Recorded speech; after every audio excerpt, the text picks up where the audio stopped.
Bonjour à tous, nous sommes le lundi 5 septembre, il est midi, nous sommes en direct. Il y a 30 ans a été diffusé pour la première fois l'animé Batman. Bienvenue dans Starter, votre nouvelle quotidienne jeux vidéo pop culture.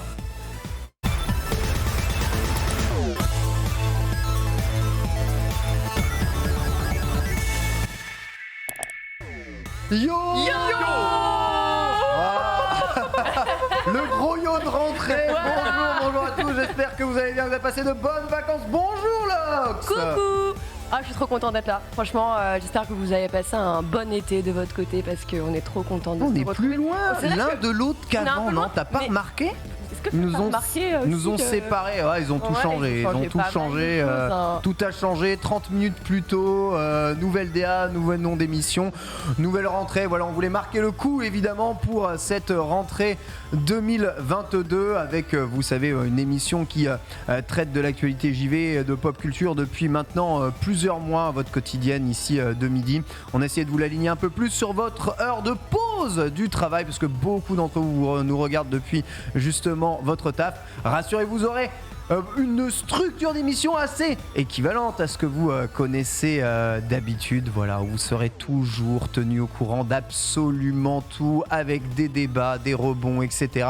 Comme d'habitude, des chroniques. Et autour de moi, pour cette première du coup de Starter, j'ai le plaisir d'être en compagnie de Adibou. Bonjour Adibou. Bonjour, quel plaisir d'être là. Bon, par contre, moi, mon coiffeur n'a pas fait sa rentrée. Bah moi donc, non plus. Non, toi, ça te va bien. Ah ouais, ça me va bien d'être pas coiffé. Ouais, je trouve. Il y a un style particulier. Pas de vacances non plus, ça sera pour plus tard, mais infiniment heureux d'être présent pour Starter. L'ADA est mortelle, l'intro est mortelle, le son est mortel, les chroniqueurs, les animateurs sont mortels. On va se régaler. Ouais, tout le monde est mortel et quelqu'un a laissé son téléphone ici sur il est mon pour dos. toi maintenant. Eh bien, il est mortel. Voilà, il est vraiment mortel. Nous sommes avec Max. Bonjour Max, comment ça va? Ça va très très bien. Le coiffeur n'est pas passé non plus. Hein, ouais, mais toi aussi, ça te va bien, tu m'énerves. Merci. Donc toi, déjà ça saoule de base. Écoute, sinon, bel été, 10 jours de vacances. Après, j'ai repris le taf. Mais là, c'est ma deuxième rentrée, on va dire, sur le stream. Je suis chaud, comme tout le monde. Je l'espère, en tout cas. Et en vrai, le programme est cool. Et la DA, moi j'adore aussi. Elle est stylée, hein? Vraiment sympa. Ils ont beaucoup travaillé, évidemment, nos équipes ici bravo chez le stream. On les embrasse très très fort pour cette direction artistique. C'est vraiment un grand plaisir. L'occasion pour moi de passer aussi un gros bonjour à Suri, qui est bien sur cette saison, voilà, petit oiseau qui s'est envolé vers... c'est une abeille. Voilà, maintenant. une abeille. Il a step up. Il est parti butiner ailleurs, grosso modo. Vers des activités meilleures, évidemment, en bonne, toujours en bonne sympathie. Je vous souhaite vraiment le meilleur à notre ami Suri. Il y aura toujours une petite place quelque part. Exactement. Maxime, du coup, tu seras avec nous tous les lundis, normalement, on va dire en fonction peut-être de quelques impossibilités. Rien n'est impossible. Voilà, rien n'est impossible. Beau. Mais oui, effectivement, tous les lundis. Plaisir de t'accueillir ici. Merci. Et avec toi, on aura le droit à un grand planning de sorties, jeux vidéo, ciné, séries. Pop culture. Tous les jours pop culture. Justement, le programme de cette émission, on va vous le donner tout de suite, puisque vous avez vu, on a changé un tout petit peu dire les intitulés de cette émission. On va commencer. C'est la première fois que je vois ça, c'est trop stylé. Donc vous avez remarqué, Starter, c'est le bouton Start, donc il va y avoir des références au bouton Select, au menu principal du PC, à la mise à jour de votre ordinateur qui se fait aujourd'hui quotidiennement ou à chaque fois que vous allumez votre PS5 après 3 mois de non-utilisation. Ce menu principal, on va revenir sur ça troll un peu là. sur l'ensemble des news de l'été. On va essayer de revenir un peu sur tout ce qui a fait le buzz cet été et toutes les actualités qui ont été importantes. Savoir que beaucoup de ces actualités, Lox, on y reviendra dans des dossiers ou des chroniques au cours de la semaine, voire au cours des plusieurs semaines. Donc on va essayer d'en parler sans détailler non plus à fond. Non, c'est ça, on rentre pas toujours dans lui. Vous verrez, de toute façon, il y a des news qui seront un petit peu plus brèves que d'autres. Les brèves, vous les avez déjà connues si vous aviez connu déjà à l'époque le Lunch Play. Du coup, c'est ça, on va revenir un petit peu là-dessus et vous le verrez, ce sera déjà le cas aujourd'hui puisqu'il y a quand même une très grosse actualité qui mérite qu'on prenne vraiment le temps d'en parler. Et vous allez voir, donc on va pouvoir en dégager quand même pas mal de problématiques. Il y a eu la Gamescom pendant les vacances, on l'avait couvert avec Adibou, Max, tu l'as couvert aussi, sûrement pour JV motiver les autres. Donc on a de quoi parler. L'invité, ce sera évidemment Menro. Il viendra nous parler de nouveaux programmes de Le Stream. Quasiment comme chaque rentrée, il va arriver, il va te sortir le programme, il va repartir en dabant comme ça. Voilà. Et hop là, comme ça on était il y a 4 ans en arrière. Exactement. La Select, c'est votre nouveau rendez-vous de 13h. C'est très important parce que même si vous ratez le début de Starter, vous aurez à 13h un rappel de la totalité des titres de l'actualité, voilà, avec, et on va dire, un approfondissement un peu plus profond sur certains sujets, mais voilà, avec Lox, tu reviendras sur la Select, sur l'ensemble de l'actu. Je sais pas ce qu'il y a ici, teasing d'aujourd'hui, bien sûr. Alors de toute façon, on commencera désormais la Select avec un rappel des titres, puisque oui, on le sait très bien que vous pouvez arriver en plein milieu, vous pouvez faire irruption à n'importe quel moment dans l'émission. Donc voilà, on se fera ce petit plaisir de vous le rappeler très brièvement avant de rentrer justement sur les titres de la Select. Et aujourd'hui, on va revenir un petit peu, vous l'avez vu, le Game Pass. Le Game Pass est en train de devenir le vrai Netflix du jeu vidéo, puisqu'il est question d'un abonnement familial, avec bien sûr, on s'en doute, une offre imbattable sur le marché. On reviendra aussi sur Metal Gear Solid qui pourrait être très bientôt de retour. Une bonne nouvelle, mais attention, vous chauffez pas trop quand même. On reviendra aussi sur un rachat. Alors c'est une rumeur qui traîne depuis un long moment, mais ça y est, c'est officiel. Quantic Dream rejoint officiellement NetEase. En tout cas, voilà, ils sont rachetés par NetEase. NetEase, on vous le rappelle, c'est ce gros mastodonte chinois. On va revenir cette fois-ci, on va voyager, mais plutôt du côté de chez nos amis les Danois, puisqu'on va parler de projet 007. Alors oui, vous connaissez déjà tous James Bond. Vous avez certainement eu entre vos mains la saga des Hitman. Et écoutez, ce projet 007, ne vous pressez pas, puisqu'il n'est pas pour demain. On terminera avec du Sony qui fait des nouvelles acquisitions et des petites pubs assez sympathiques. Voilà, c'est tout chaud, c'est tout frais, c'est sorti par Borvo. Et on terminera avec du PSVR 2, puisque lui, on vous en a beaucoup parlé. Il semblerait qu'il soit à 2 doigts d'arriver entre vos propres mains. Le tweet le plus au pif de l'histoire, vous annoncez la sortie de PSVR. Ça n'a pas vu arriver à 3h du mat. Le PSVR 2, il arrive là. En fait, il y a un prix. Il arrive là. Débrouillez-vous. Voilà, donc vous le saurez. Vous aurez au début de l'émission à la fois un petit rappel de la Select et à 13h pile poil la totalité de la Select qui va vous être donnée. Mise à jour, ça c'est une nouvelle chronique avec toi, Max, à l'occasion de parler de toutes les sorties de la semaine, JV, mais aussi séries et ciné s'il y a des gros trucs intéressants. Pop culture, encore Pop culture, exactement. Comme ça. Donc j'ai fait une bonne sélection, vous verrez. Il y a entre 10 et 15 titres vraiment intéressants dans ces 3 domaines-là. Et je ne spoil rien, évidemment. Spoil-toi rien. Mais non, spoil-toi rien, évidemment. En fin d'émission, on reviendra sur l'archive. Et vous savez, au début de l'émission, on va essayer de fêter un peu les anniversaires. C'est un peu le Happy Birthday Game. Des brefs de l'époque. Voilà, là aussi, un peu mise à jour. Des brefs de l'époque, tout à fait. Et là, c'est les 30 ans de Batman. Donc je pense qu'on aura quelque chose à dire quand même sur l'animé 30 ans de Batman. J'espère que vous aurez quelque chose à dire sur l'animé 30 ans de Batman. Voilà, vous avez l'ensemble du menu aujourd'hui de Starter. On commence tout de suite avec le menu principal, c'est parti.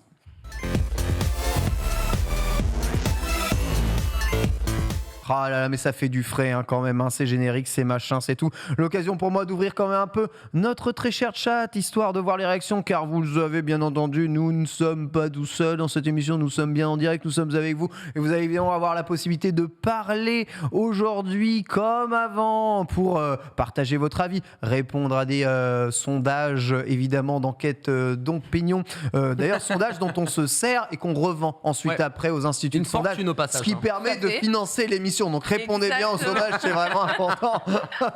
Pour nos chroniqueurs, s'il vous plaît. Exactement. Pour ça que vous aurez un sondage quasiment par sujet, parce que vraiment on a besoin de thunes.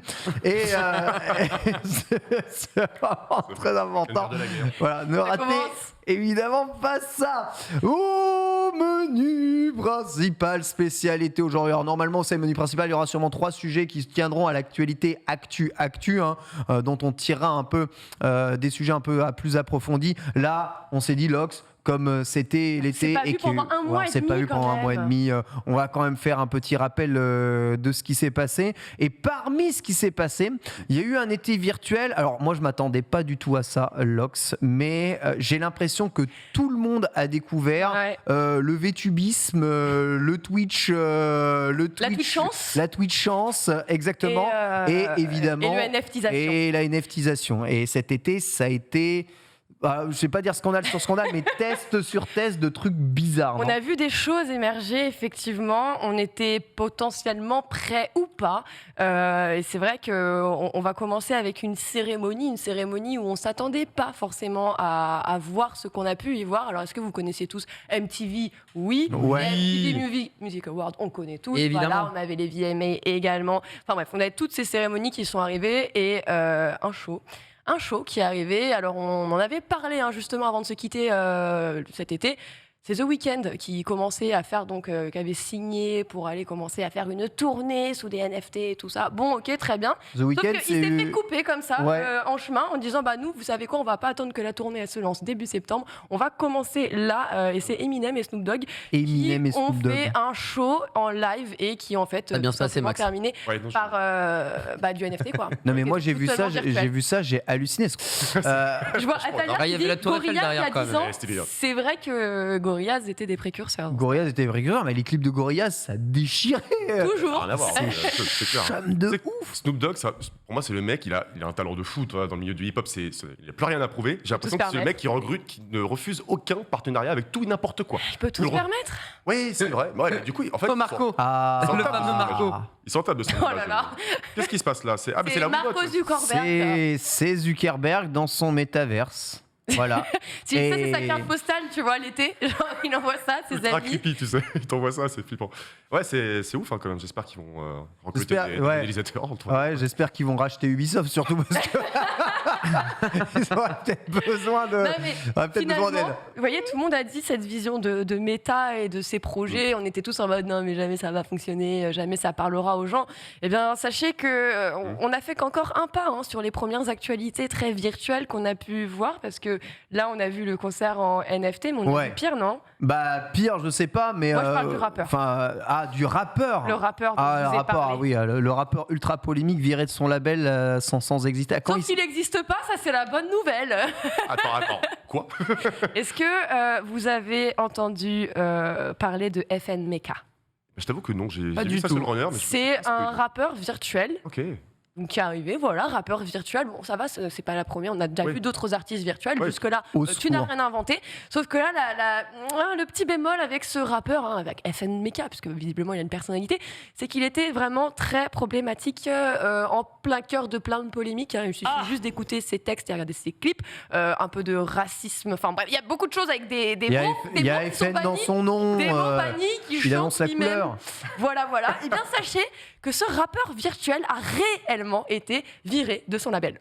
Ça, c'est voilà. Ça, c'est méta aussi. Ça, désolé. C'est très méta. C'est-à-dire qu'on a viré quelqu'un réellement, mais qui n'est pas réel. Adibou, si Hatsune Miku se fait virer de son label. Non. Ça serait dramatique. Mais ce serait absolument dramatique. Mais il y a révolution, je pense. Si ça se passe comme ça, les gens sortiront dans la rue avec des torches et des fourches. Et moi, ce qui me rend fou, c'est qu'il y a plus en plus de, trucs. Avant, on avait Crazy Frog, et puis ça s'arrêtait là, tu vois. Il y avait Bébé Lily, René Lataupe. René Lataupe.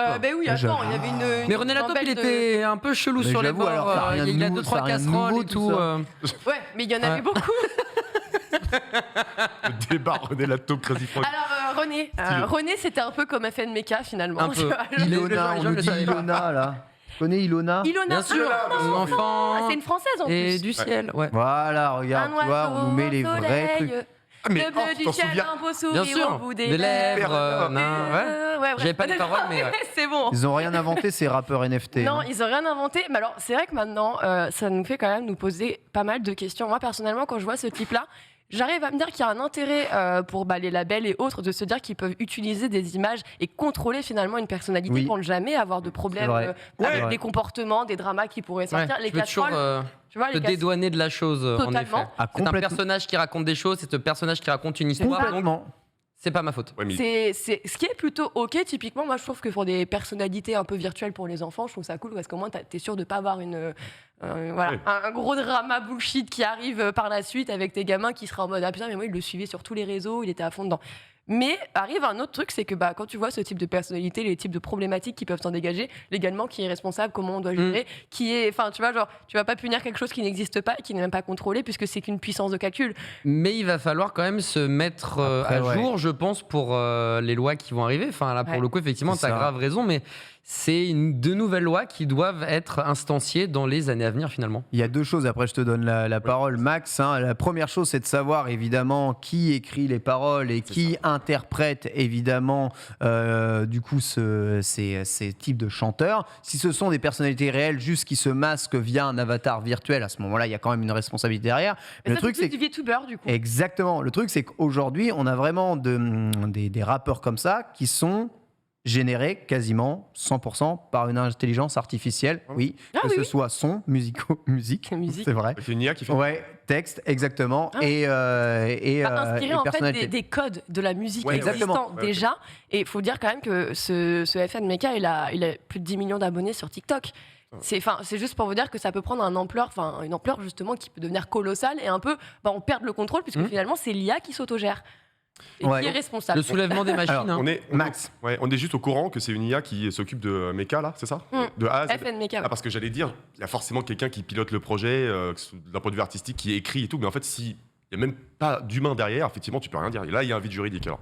Vraiment. Il y a toujours des humains derrière, évidemment, des IA, mais c'est vrai que bizarrement, on laisse les IA s'inspirer un tout petit peu, on va dire, des humains pour créer justement musique et texte. Quand les humains ne sont pas une bonne d'inspiration, c'est compliqué. Non mais oui, qu'est-ce qu'on observe? Toutes les IA deviennent racistes. Alors explique-moi un truc. Explique-moi un truc. C'est vrai. C'est quoi les textes dont ça s'inspire? C'est terrible. Est-ce qu'il y a l'espoir? Est-ce qu'on entend l'espoir en l'humanité? Il s'est beaucoup inspiré de Gunna. Je sais pas si vous avez vu, mais la drill a été interdite dans certains pays. Ça c'est incroyable. Genre on a interdit un genre parce que ça initie à la violence et du coup ils sont en mode il faut qu'on ultra interdit. Après, on part un petit peu ça, et le truc c'est que là oui il sait comment dire, en fait il faisait beaucoup de défis et autres sur TikTok, mais en dehors de ça, dans ses textes et dans sa musique, ce qu'on retrouvait beaucoup, c'est beaucoup d'amalgame et beaucoup de vulgarité avec des N-words, avec ce genre de choses où en fait vraiment il s'inspirait de Gunna et le truc, c'est que tu peux pas te permettre certaines choses déjà de base, et encore moins comme ça par ce biais-là. Donc c'est ingérable. Comment sont programmées les IA? Quel est le but généralement généré? Quel but doit atteindre l'IA? Tu vois, quand on regarde certaines IA intelligence artificielle dont le but est de gagner un jeu vidéo, elles vont tout faire pour gagner un jeu vidéo. Si là tu programmes une IA dont le but est de faire le plus parler d'elle sur des textes de rap, faire le buzz, gagner de exactement. À mon avis, elle va vite s'imprégner les mécanismes de buzz, de mots-clés qui font parler, qui font rebondir, ce qui va provoquer le plus d'interactions avec les réseaux sociaux, et finalement, naïvement, elle va aller vers énormément de provocations, ce qu'on voit beaucoup de toute façon naturellement. Ce qui marche, c'est ce qui est clivant. Genre quelqu'un de nuancé et de bienveillant va toujours moins bien fonctionner qu'un mec ultra clivant. Parce que Bad Buzz, il style le buzz finalement. Donc si le but, t'as raison, c'est de faire parler, là pour le coup, c'est jackpot. Il a totalement réussi. Enfin, la fin, modération, évidemment, est obligée. Autre personnalité qui a fait ses débuts sur Twitch, vous l'avez probablement vu, et vous en avez ça a été peut-être votre ami d'enfance, Tony de Frosties. J'avoue que c'était mon pote aussi. Voilà. Oui. Qui était Team Frosties ici? Bien sûr, Frosties de Kellogg's. Et le tigre est en toi. Pour le coup, c'est un classique. On est d'accord que c'était la mascotte cool de chez Kellogg's, le Frosties. Il faisait du basket et tout. Le basketteur, pour moi, c'était le basketteur point. Le doubleur français super connu aussi, je crois. Ah ouais? Je ne me souviens plus, mais il me semble que tu n'entends pas sa voix là en français. C'est ça qu'il a une grosse voix. Un peu genre Père Noël, Morgan Freeman en fait. Non, si c'est pas lui. Le chat doit l'avoir, je pense, parce que le chat a tout. C'est pas Darbois qui faisait Frosties quand même, c'est chaud. Non, mais c'est vrai que maintenant que tu me le dis, c'est qu'il a une signature vocale. Benoît Allemann, on nous dit. C'était juste ça. Oui, c'est juste l'une des plus grandes voix françaises, quoi. D'accord, tout va bien. C'est bien ce qui me semble. Bonjour. Bien vu. Bon, là, c'est pas lui qui faisait ça, mais en effet, tu vois, il commence à montrer des mascottes ici sur Twitch et à les mettre aussi en avant. Ça, c'est Tony est devenu VTuber. Tony VTuber, ils ont pas reproduit. En tout cas. Ouais, comme Tac dans Tic et Tac, le film sur Disney+, c'est une dinguerie. C'est un mix Roger Rabbit, machin bidule, et c'est pour les petits et aussi pour les grands. Franchement, très sympa. C'est Tac qui se fait un lifting. Les Rangers du risque. Tu l'as vu, Tic et Tac, le film, tu l'as pas vu? Live action et film d'animation et dessin animé, non? C'est un mix à la Roger Rabbit aussi, et c'est pour tout le monde, et il y a plein de références. Enfin, Très bon film sur Disney+, très très sympa. Ouais. Il est un peu sorti dans l'ombre. Il va vraiment falloir que je ressouscrive chez Disney.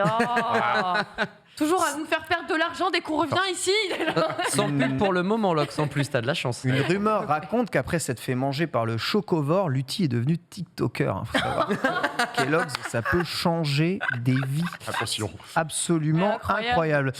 HBO s'y est mis aussi, évidemment, s'est intéressé un tout petit peu à toutes ces vies réelles avec à la rencontre des mondes virtuels, un documentaire qui sont sortis justement sur l'ensemble de ces personnalités, 100% ou on va dire 50% virtuels, et de ces mondes que vous avez découvert depuis très très longtemps en tant que joueur de jeux vidéo, mais ça fait même parler HBO, ça commence à faire parler les séries. On met de plus en plus en avant justement ce genre de monde virtuel dont on aimerait nous dire que c'est probablement l'avenir de l'internet.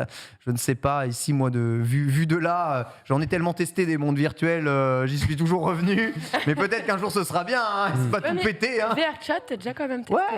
Oui, j'ai testé. Ouais. Oui.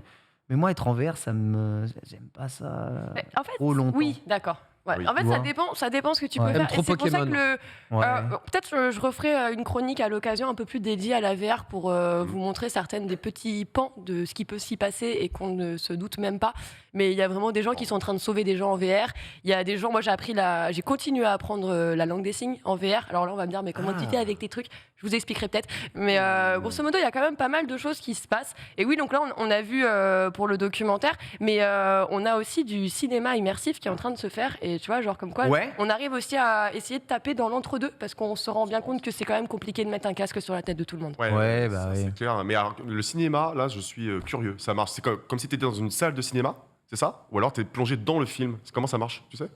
Le cinéma en réalité virtuelle. Ça serait une scène que tu sois genre dans le film et tu regardes autour de toi et t'as toute la scène. Ouais, carrément. Il n'y a pas déjà des salles de cinéma en 360 qui ont déjà essayé ce genre d'expérience ? 360 Oui, en 360 degrés cinéma, qui ont déjà tenté ce genre de choses-là. Là, je sais que c'est que pour Terminator, donc je ne sais pas si c'est exactement comme ceux que les autres avaient déjà fait. Mais grosso modo, c'est ça, c'est immersion totale. Donc pour moi, c'est du 360. T'es obligé. Et t'es bien dans la salle. T'es dans une salle. Par contre, du coup, t'as pas de casque sur la tête. C'est juste que l'immersion, elle se fait quand même avec une façon un peu plus panoramique. Tu vas avoir le son. Merci de me remettre. De nos faits l'expérience Terminator 2. C'est à partir du 7 septembre, d'ailleurs, au passage, comme ça. Mais je vous en. Ah, c'est encore. Let's go. Oui, non, mais c'est prolongé. Mais ça commence là. Ça avait commencé il y a un moment déjà ou... Bah non, ça commence normalement le 7. Je crois que ça avait déjà commencé. Ok. Moi j'ai les infos qui me disent à partir du 7, du jeudi au samedi, 19h en tout cas, et les dimanches à 16h. Il y en a pour 3 heures d'expérience, grosso modo. Je crois que j'ai pas encore vu les tarifs. Mais en tout cas, c'est en train de se faire et c'est quand même assez fort. Okay. Moi, j'irai très bien curieux d'avoir vos retours là-dessus, en tout cas. Il y a déjà des clips qui ont été faits il y a longtemps, quand je bossais dans le cinéma, donc ça remonte à au moins 5 à 10 ans. Et en fait, il y a déjà des clips que vous pouvez trouver sur YouTube où c'est vraiment 360, c'est-à-dire tu peux avancer dans le clip et après tu peux te balader, faire un arrêt et regarder entièrement ce qui se passe autour. C'est une sacrée organisation au niveau des caméras, etc. Et tu vois jamais les caméramans, on est d'accord. Ah bah non, c'est fait exprès comme si t'avançais, mais tu fais une pause et s'il est dans une pièce de théâtre, en fait tu peux regarder toute la pièce de théâtre, c'est grave stylé. Mais par contre, au cinéma, pour des films qui existent déjà, je sais pas trop comment. Comment tu fais, je suis ultra curieux de voir ça. Pour des films qui existent déjà. Oui, c'est ça. C'est ça. Bien sûr. Le derrière avec non, je sais pas, c'est bizarre. Après, ils ont vraiment tout refait. C'est vraiment expérience totale. Je pense que le but aussi dans le côté immersion, c'est de te mettre dans le film aussi avec des décors. Oui, par contre, il y a Polo qui nous donne le prix de la place. 50 pour les jeunes et tu sais que pour les VIP, ça dépasse les 100 €. La place VIP, je crois, elle est à 110. Pour aller voir Terminator 2. Je l'ai déjà vu tellement de fois, l'arnaque. T'as rien compris. Le film est sorti il y a 25 ans. 100 € la place. 100 € pour les VIP. Allez. Plus rien ne me choque de toute façon aujourd'hui. C'est pas juste tu regardes le film, attention. C'est vraiment. Mais bien sûr. Tu parles avec les personnages, tu te déplaces dedans. Tu vois, il y a des. C'est une expérience sur Terminator. C'est pas juste te mettre dans une salle, tu t'es assis pendant 3 heures comme ça. Ok. C'est cool. Ça coûte 100 balles. Voilà. C'est cool et on peut en effet serrer la main de Schwarzenegger dans le film, ce qui est vraiment assez. Tu peux fou. le remplacer d'ailleurs. Tout à fait. J'ai pas du tout envie de lui serrer la main. Il va m'écraser le mec. T'es costaud, ça devrait. Ouais, enfin c'est Schwarzenegger quand même et un Terminator. Et en grandeur nature en plus. Non, je me prends. Donc ça c'est qu'une partie de l'actualité justement des mondes virtuels juste durant l'été. C'est quand même assez fou. D'après vous, est-ce que la vision de Mark Zuckerberg qui date déjà d'il y a 5 ans et la bonne vision, son changement vers Meta, l'arrivée évidemment de monde virtuel, de stars virtuels, de présentateurs virtuels. D'ailleurs, après Starter, ce sera V-Starter que vous aurez sur le stream avec Avatar Locks et NFT Bogard bientôt. D'ailleurs, si vous avez hâte, n'hésitez pas à sub. Merci d'ailleurs à tous les subs de ce début de rentrée, ça fait vraiment très très plaisir. Zuckerberg, sa vision, oui. Je pense que c'est la suite logique. Moi, malheureusement, je suis team vieux con, donc j'ai un peu du mal à capter tout ce qui se passe, tu vois. Quand tu me dis que FN Mecha, il a 10 millions d'abonnés TikTok, je me dis comment il fait pour avoir 10 millions d'abonnés. Mais je pense que c'est la suite logique. Peut-être que les technologies sont pas celles moi qui me parlent le plus. Par exemple, les NFT, j'ai encore et toujours, je le disais avant les vacances et je le dis à la rentrée, j'ai du mal à capter à quoi ça sert. J'ai l'impression qu'il n'y a pas d'expérience supplémentaire quand tu achètes un NFT pour aller voir Booba au Stade de France ou pour aller voir un concert d'Eminem ou Snoop Dogg. En fait, j'ai l'impression qu'il n'y a pas de plus-value réelle que si tu faisais un jeu concours, par exemple, à côté, tu vois. Donc, j'ai du mal à capter. Après, je comprends, par exemple, pour The Weeknd, les NFT étaient très portés sur l'écologie, le bien-être. Voilà, c'était très humanitaire, donc c'était cool. Mais pour quelque chose qui n'a pas l'air d'être forcément très sain ou très stable, soit dépenser un max de pognon, soit mettre l'accent sur l'humanitaire, pour moi, ça montre que déjà, il y a un truc qui ne va pas. Si vraiment... Ils ont balancé un paquet de thunes. Ils ont racheté le Staples Center des Lakers qui s'appelle maintenant la Crypto NFT Stadium, un truc comme ça. Ah ouais, bien sûr, le Staples Center. Mais même la F1 et limite crypto.com pendant 10 ans, sur la moitié de la saison, c'est ouf. Pendant 10 ou 20 ans, ça s'appelle Crypto maintenant. Non, mais la fortune que ça a dû coûter. TSM qui, pareil, a signé des deals, c'est FPX, machin. Enfin bref, c'est chacun à son. Ils nous ont déjà volé Bercy. C'est dur ça. On n'arrive toujours pas à le dire. Au début, ça balance un paquet de thunes, ça arrive à flairer quelques gens un peu businessman ou ceux qui sont malins et qui arrivent à bien comprendre le truc, donc ils se font des thunes, c'est très bien. Ils voient qu'au bout de quelques mois, peut-être années, ça prend pas, le grand public capte pas, tu sais quoi, on va rajouter des thunes pour des gigastars et le côté humanitaire, et du coup c'est ça aussi qui me gêne, j'ai l'impression, la façon de faire. D'un point de vue vraiment très extérieur, je te recale un petit peu. Tu sais, j'ai l'impression que c'est un petit peu au même titre qu'aujourd'hui, il y a des gens qui ne conçoivent pas que vous achetez des skins sur Internet. Ouais. Tu vois, ce truc de me dire, je vais dépenser de l'argent pour acheter un vêtement que je ne possède pas.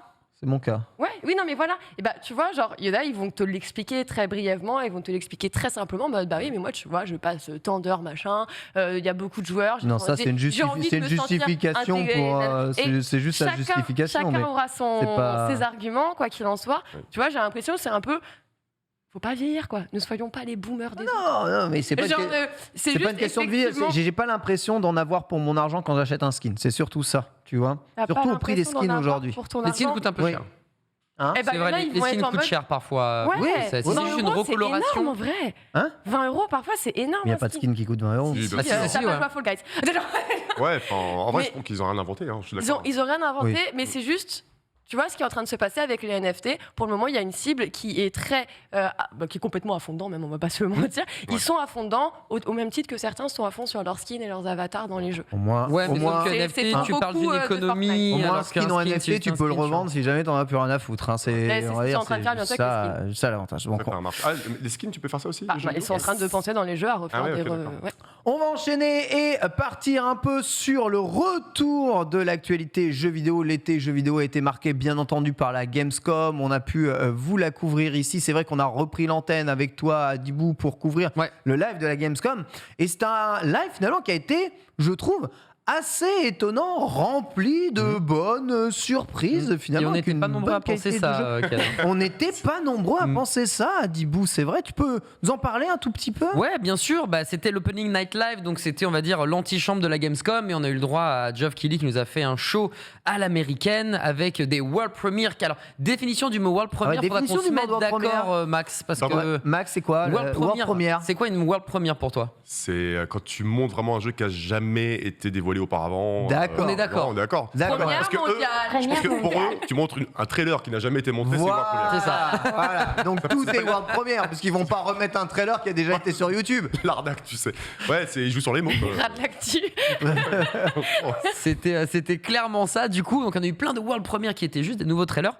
Mais on a pu voir du gameplay parfois, ou juste des belles cinématiques de nouveaux jeux justement durant cette opening night live. Et avec Ken, avec Reza avec KO, on était plutôt contents. Voilà, on lui a donné un truc genre 12, 13 ou sur 20 de manière globale. En fait, c'est bizarre. Positif. En regardant tout, on s'est dit ouais. Et ensuite, après, on a fait la liste de ce qui nous a intéressé. On fait ah ouais, il y a quand même ça, il y a quand même ça, il y a quand même ça, il y a comme ça. Et au final, ça faisait quand même une bonne quantité de jeux intéressants. Et il y a certains jeux qui ont été montrés, qui sont sortis là récemment, qui, on va dire, transforment bien l'essai de la bonne surprise trailer vers la bonne surprise essai de jeu. Donc en vrai, ça fait plaisir. Ouais, grave. Et sans compter eh bien, les jeux qu'on attend. Il y a du Atlas Fallen, notamment. On a été bluffé par la cinématique et le peu de phases de gameplay qui avait un mix entre Forspoken, la bonne version de Forspoken ou Monster Hunter. On avait aussi Where Winds Met, le sort de Tsushima, mais version mythologie, en tout cas univers chinois. Par NetEase, justement. En plus. Donc c'est bien NetEase, très bien derrière, merci. À chaque fois, on n'arrivait pas à savoir qui était vraiment derrière le développement de ce jeu-là, parce que le logo NetEase n'apparaît pas brutalement sur le studio de développement. Tu vois, il y a le studio, tu vois, mais on savait pas que c'était NetEase derrière. Après, c'est comme ils disent, ils laissent toujours un peu d'indépendance au studio. Voilà, exactement. Merci pour le trailer. Là, vraiment à mi-chemin entre Sekiro et Ghost of Tsushima. Et en fait, je me suis un peu renseigné parce que ça faisait déjà quelques temps, je crois qu'il était annoncé, il me semble en fait. Et il y a vraiment énormément. Enfin, c'est hyper ambitieux. Donc attention quand même où on va.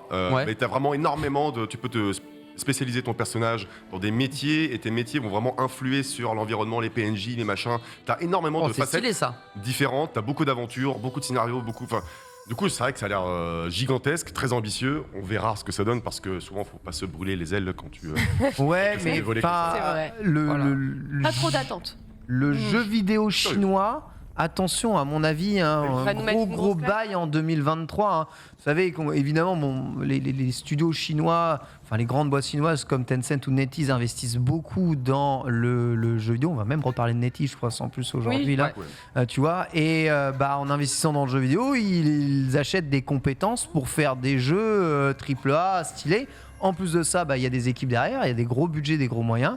Et du coup, on parlait de Wukong, on peut parler de ce jeu-là, mais il y en a d'autres jeux qui sont attendus. De toute façon, il y a le jeu de MiHoYo, enfin comme Genshin Impact, c'est aussi un jeu chinois aussi de base. Donc tu vois, Riot a sorti un concurrent, Tencent a sorti un concurrent en plus il y a pas longtemps là Tower of Fantasy, non? Ouais, Tower of Fantasy, un truc comme ça. Donc le jeu vidéo chinois, ça commence à devenir vraiment un gros bail et ils se rapproprient les codes, les styles et ça fait plaisir. Surtout qu'ils sont en train de se dire toutes les régions du monde voient l'Asie comme un continent très attractif en termes de business et de marché. C'est vrai aussi. Eux aussi sont aujourd'hui en train de se dire nous aussi on aurait peut-être tout intérêt également à aller commencer à proposer, en tout cas à mettre en place nos propres productions pour récupérer sur ces territoires-là également. Donc c'est vrai qu'on n'est pas à l'abri dans quelques années d'avoir quand même quelques sorties. Clairement, alors, je trouve ça très beau, mais j'ai pas eu le même effet que Black Myth Wukong où là vraiment la démo elle était waouh, tu vois, époustouflante. Là c'est très beau, c'est très propre, c'est très carré, mais je trouve que ça reste encore tout de même un petit peu générique. Il y a quand même le acquis du roi là, ce qu'il vient de faire, c'est quand même un truc de ouf. Mais après je peux comprendre. Comme on dit, c'est les goûts et les couleurs. Ouais, je dis pas que je défonce pas le jeu, je dis juste que moi j'ai pas la même. Je suis pas en mode waouh comme j'étais sur Wukong. Après Wukong ça me parle aussi peut-être aussi en termes de mythologie. J'attends encore de voir ce que les studios chinois peuvent apporter aussi en termes d'originalité pure parce que pour l'instant ils s'inspirent beaucoup de la concurrence occidentale ou japonaise. Et j'ai pas encore le waouh parce que j'ai pas été surpris, tu vois, vu qu'ils s'inspirent énormément. Le côté générique quoi. C'est un peu ce que je regrette en le voyant, mais. Ça reste très qualitatif. Si je veux être vraiment honnête, aujourd'hui, même dans le jeu vidéo AAA américain, ce côté générique, tu le retrouves vachement. En fait, comme on l'a d'un open world, d'un autre open world. Il n'y a que les indés qui aujourd'hui arrivent à escape un petit peu ce pan-là. Et même, c'est ce qu'on disait, tu vois, avant la pause. Aujourd'hui, certains jeux indés, quand tu avais les présentations de jeux indés, tu as l'impression que les jeux indés, ils se ressemblent un peu tous. C'est le Souls-like machin, c'est le roguelite bidule. Et même le jeu indé, je trouve, arrive parfois à se bloquer un peu et à tourner en rond. Donc peut-être justement, c'est d'abord de la copie, de l'amélioration, naissent ensuite les idées, la création. C'est comme ça que ça a beaucoup fonctionné dans le jeu vidéo de base. On a fait le tour là ? Non, je pense pas, justement. Je pense qu'il faut d'abord faire valoir le savoir-faire en termes de jeux vidéo pour ensuite laisser place à la créativité. Et le jeu vidéo chinois a peut-être les moyens justement de faire ça, de mettre en place leur créativité qu'ils n'ont pas pu, toutes les idées qu'ils n'ont jamais pu mettre en place dans un jeu vidéo parce qu'il n'y avait pas non plus le savoir-faire pour créer un jeu vidéo tout autour. Là, ils sont en train de mettre en place tout ça. Donc d'abord, on fait des choses qui ressemblent beaucoup et ensuite, on donnera vraiment une identité propre aux jeux vidéo chinois. Sincèrement, c'est exactement comme ça qu'a fait le Japon au milieu des années 80. Pour ensuite, après que tout le monde dise le jeu vidéo japonais, c'est extraordinaire, machin. Oui, d'accord, mais ils ont fait que copier tout ce qui était fait aux États-Unis de base avant. Donc, je dis, de la copie naît souvent aussi de la créativité. Il faut laisser le temps au temps. Ils arrivent quand même avec des produits qui sont relativement très, très propres. Qu'est-ce qu'on avait aussi ? Alors, rapidement, on donne l'info. On va en parler demain dans un gros sujet de Skipper, mais bon, ça fait un tollé, évidemment, sur les internets. Augmentation du prix de la PlayStation 5. Donc, et puis partout en plus, c'est ça qui régale. Et ouais, moi c'est ça que j'adore. En Europe, voilà, augmentation officielle du prix de la PS5 de 50 €, que ce soit la version digitale ou que ce soit la version ici. 10% d'augmentation. Ça fait cher, hein ? C'est une première, je crois, dans l'histoire. Je crois que c'est une première dans l'histoire. C'est dangereux, hein, parce que les consoles qui excèdent les 500 balles, ça n'a jamais toujours été un grand succès. La PS3, souvenez-vous, 600 €, c'était une catastrophe. Souvenez-vous, magnifique. Voilà. Exceptionnel. Ouais, pareil. Non, mais la Xbox One, bon, il y avait beaucoup d'erreurs de communication et tout, mais elle est sortie au prix de 500 € aussi, c'était déjà chaud. Mais là, allez, plus loin encore. Enfin, t'arrives déjà pas à choper de console et en plus de ça, tu dois dépenser 50 €. C'est ça. Je trouve ça risqué, mais ils ont dû réfléchir à leur truc. Ils sont pas idiots. Bon, je crois que c'est dommage de pas pouvoir plus en parler parce que j'avais creusé le sujet, mais sur le plan économique, sur le fait qu'on soit des pigeons en France, ça aide finalement Sony à se dire on va laisser 50 € plus cher, contrairement à certains autres marchés. Je pense que c'est pas. C'est parce qu'ils sont pas vraiment un peu obligés de le faire quand même. Ils sont pas un peu. Sur le plan économique, ils sont pas un peu honnêtes quand même en mode. Sur les frères, c'est chaud. Franchement, on est vraiment à. Surtout que derrière, on achète un studio. On est vraiment à 20 millions près à l'année. Bien sûr. Et puis derrière, on achète un studio et on reviendra aussi là-dessus. Mais alors, pour le coup, il y a des économistes qui ont expliqué le pourquoi du comment, et il y a certains qui disaient, oui, mais c'est aussi une réponse facile de dire, les taux de change. L'inflation, les machins. Mais bon, je laisse à Skipper le soin de détailler. Mais demain, vous allez vous régaler parce que c'est pas que l'Europe, c'est pas que la France, c'est le monde entier qui va se prendre le plus 10%, sauf les États-Unis. Sauf les États-Unis. Il faut dire que le dollar est très très fort en ce moment. Valeur sûre, le dollar. Annonce aussi de la DualSense Pro, ça aussi c'est durant la Gamescom, il me semble qu'ils ont glissé comme ça cette petite DualSense Pro. On l'attendait beaucoup, la fameuse SCUF PlayStation officielle quelque part. Et il me semble que personne n'a eu encore cette manette entre les mains réellement. On ne connaît pas son prix non plus. Donc on ne connaît pas son prix non plus. C'est une annonce un peu étrange. Ils font beaucoup d'annonces. On voit le produit, on ne peut pas le tester, on n'a pas le prix. C'est le cas du PSVR aussi, là, c'est un peu bizarre, non ? Alors, pour le PSVR... Limite... Oui, toi, tu fais partie des élus de la nation, mais je veux dire, le commun des mortels... Attends, le prix n'a pas été annoncé. Non. Okay, d'accord. Alors, du coup, le PSVR 2, il commence à arriver. On a eu très vite les informations. Pour le coup, le seul truc qui gardait un petit peu une sorte d'omerta, c'était la fenêtre de sortie. Bon, très tôt, on vous a dit, de toute façon, c'est pas avant 2023, ne vous excitez pas. D'accord. Donc ça, on le sait. Maintenant, pour cette manette, je trouve qu'il y a quand même la petite évolution parce que ce que j'ai retenu, c'est qu'il y a les palettes derrière, à l'arrière. Oui, c'est ça. On essaye de rendre ça un peu plus gros, comme une manette. Malgré le fait que les sticks soient toujours symétrique. Mais visiblement changeable ou D'accord. Mais ce qui est bien pour justement les... Alors déjà, moi je trouve que la manette DualSense, elle est beaucoup mieux pour les personnes ayant des grandes paluches, parce que clairement c'était un petit peu le défaut des manettes PlayStation avec les DualShock de l'époque, où en fait le fait d'avoir du symétrique et des grandes mains, t'avais les pouces qui se fracassaient comme ça, donc c'était un petit peu pas très agréable pour les grands joueurs. Mais maintenant, je trouve que ils sont en train de vraiment corriger un petit peu ce point-là, puisqu'on le rappelle quand même, Sony, c'est ceux qui sont vraiment en retard sur l'accessibilité au niveau des manettes. Heureusement qu'on a Xbox de ce côté-là. Mais là, ils commencent à sortir une nouvelle manette. On sait que c'est en brevet depuis 2 ans, côté accessibilité et adaptation de leur matériel. Donc en soi... 2023, je pense que vous êtes un peu plus clair, vous avez toutes les annonces là-dessus et vous avez votre PSVR. On est d'accord qu'on gardera toutes les fonctionnalités DualSense, gâchette adaptative et tout, d'accord, ok. Tout ça. J'espère qu'on pourra modifier, on va dire, d'un point de vue hardware, tout ça, pour avoir des gâchettes qui soient vraiment des boutons clics. Tu auras des gâchettes normalement derrière aussi. Ouais, normalement. Franchement, j'ai hâte d'avoir cette manette en main, voir si elle gagne en poids en plus, parce qu'elle est déjà lourde, la manette PS5. Peut-être que tu pourras peut-être même customiser le poids, comme c'est possible avec certaines manettes. Je ne sais pas, je ne vais pas m'avancer là-dessus. Mais après, j'ai très peur du prix, hein, on va pas se mentir. Évidemment. 10% de plus. Voilà. Nickel. Ça, c'est pour le modèle de base. Allez, c'est bon. Le modèle de base passera à 80 €, évidemment, comme tout. Mention aussi d'un truc qui a fait pleurer, mais bon, alors ça, c'est ma fierté personnelle. Je vous avais prévenu, évidemment. Petit sourire en coin. Hogwarts Legacy est reporté à l'année prochaine. Voilà, Qui a été surpris ici? on annonce une date, puis on annonce la date officielle de sortie pour prendre toutes les précommandes Sama avant Noël. Une fois que toutes les précommandes sont faites, on reporte réellement le jeu comme c'était prévu depuis le début. C'est la phase officielle de l'arnaque de tous les éditeurs mondiaux aujourd'hui. Imbloquable. Vous continuez de prendre l'imbloquable, de toute façon, prenez l'imbloquable, on s'en fout. Un jour, vous arrêterez de précommander les jeux. Bon, enfin, bref. Oui. D'autant plus que le collector est vraiment pété. 300 balles, ça va. Pour 300 €. 300 balles pour avoir la. quoi, les Wingardium Leviosa. Dedans, t'as un livre et t'as une baguette en lévitation magnétique. Et pourquoi pas Les Moi, je trouve ça trop stylé. Hein, Les par vieux, ça. J'ai pas vu à quoi ressemblait. Mais... Franchement. Et Moi, puis, je peux. Moi, j'ai déjà acheté un pull et tout. Hein.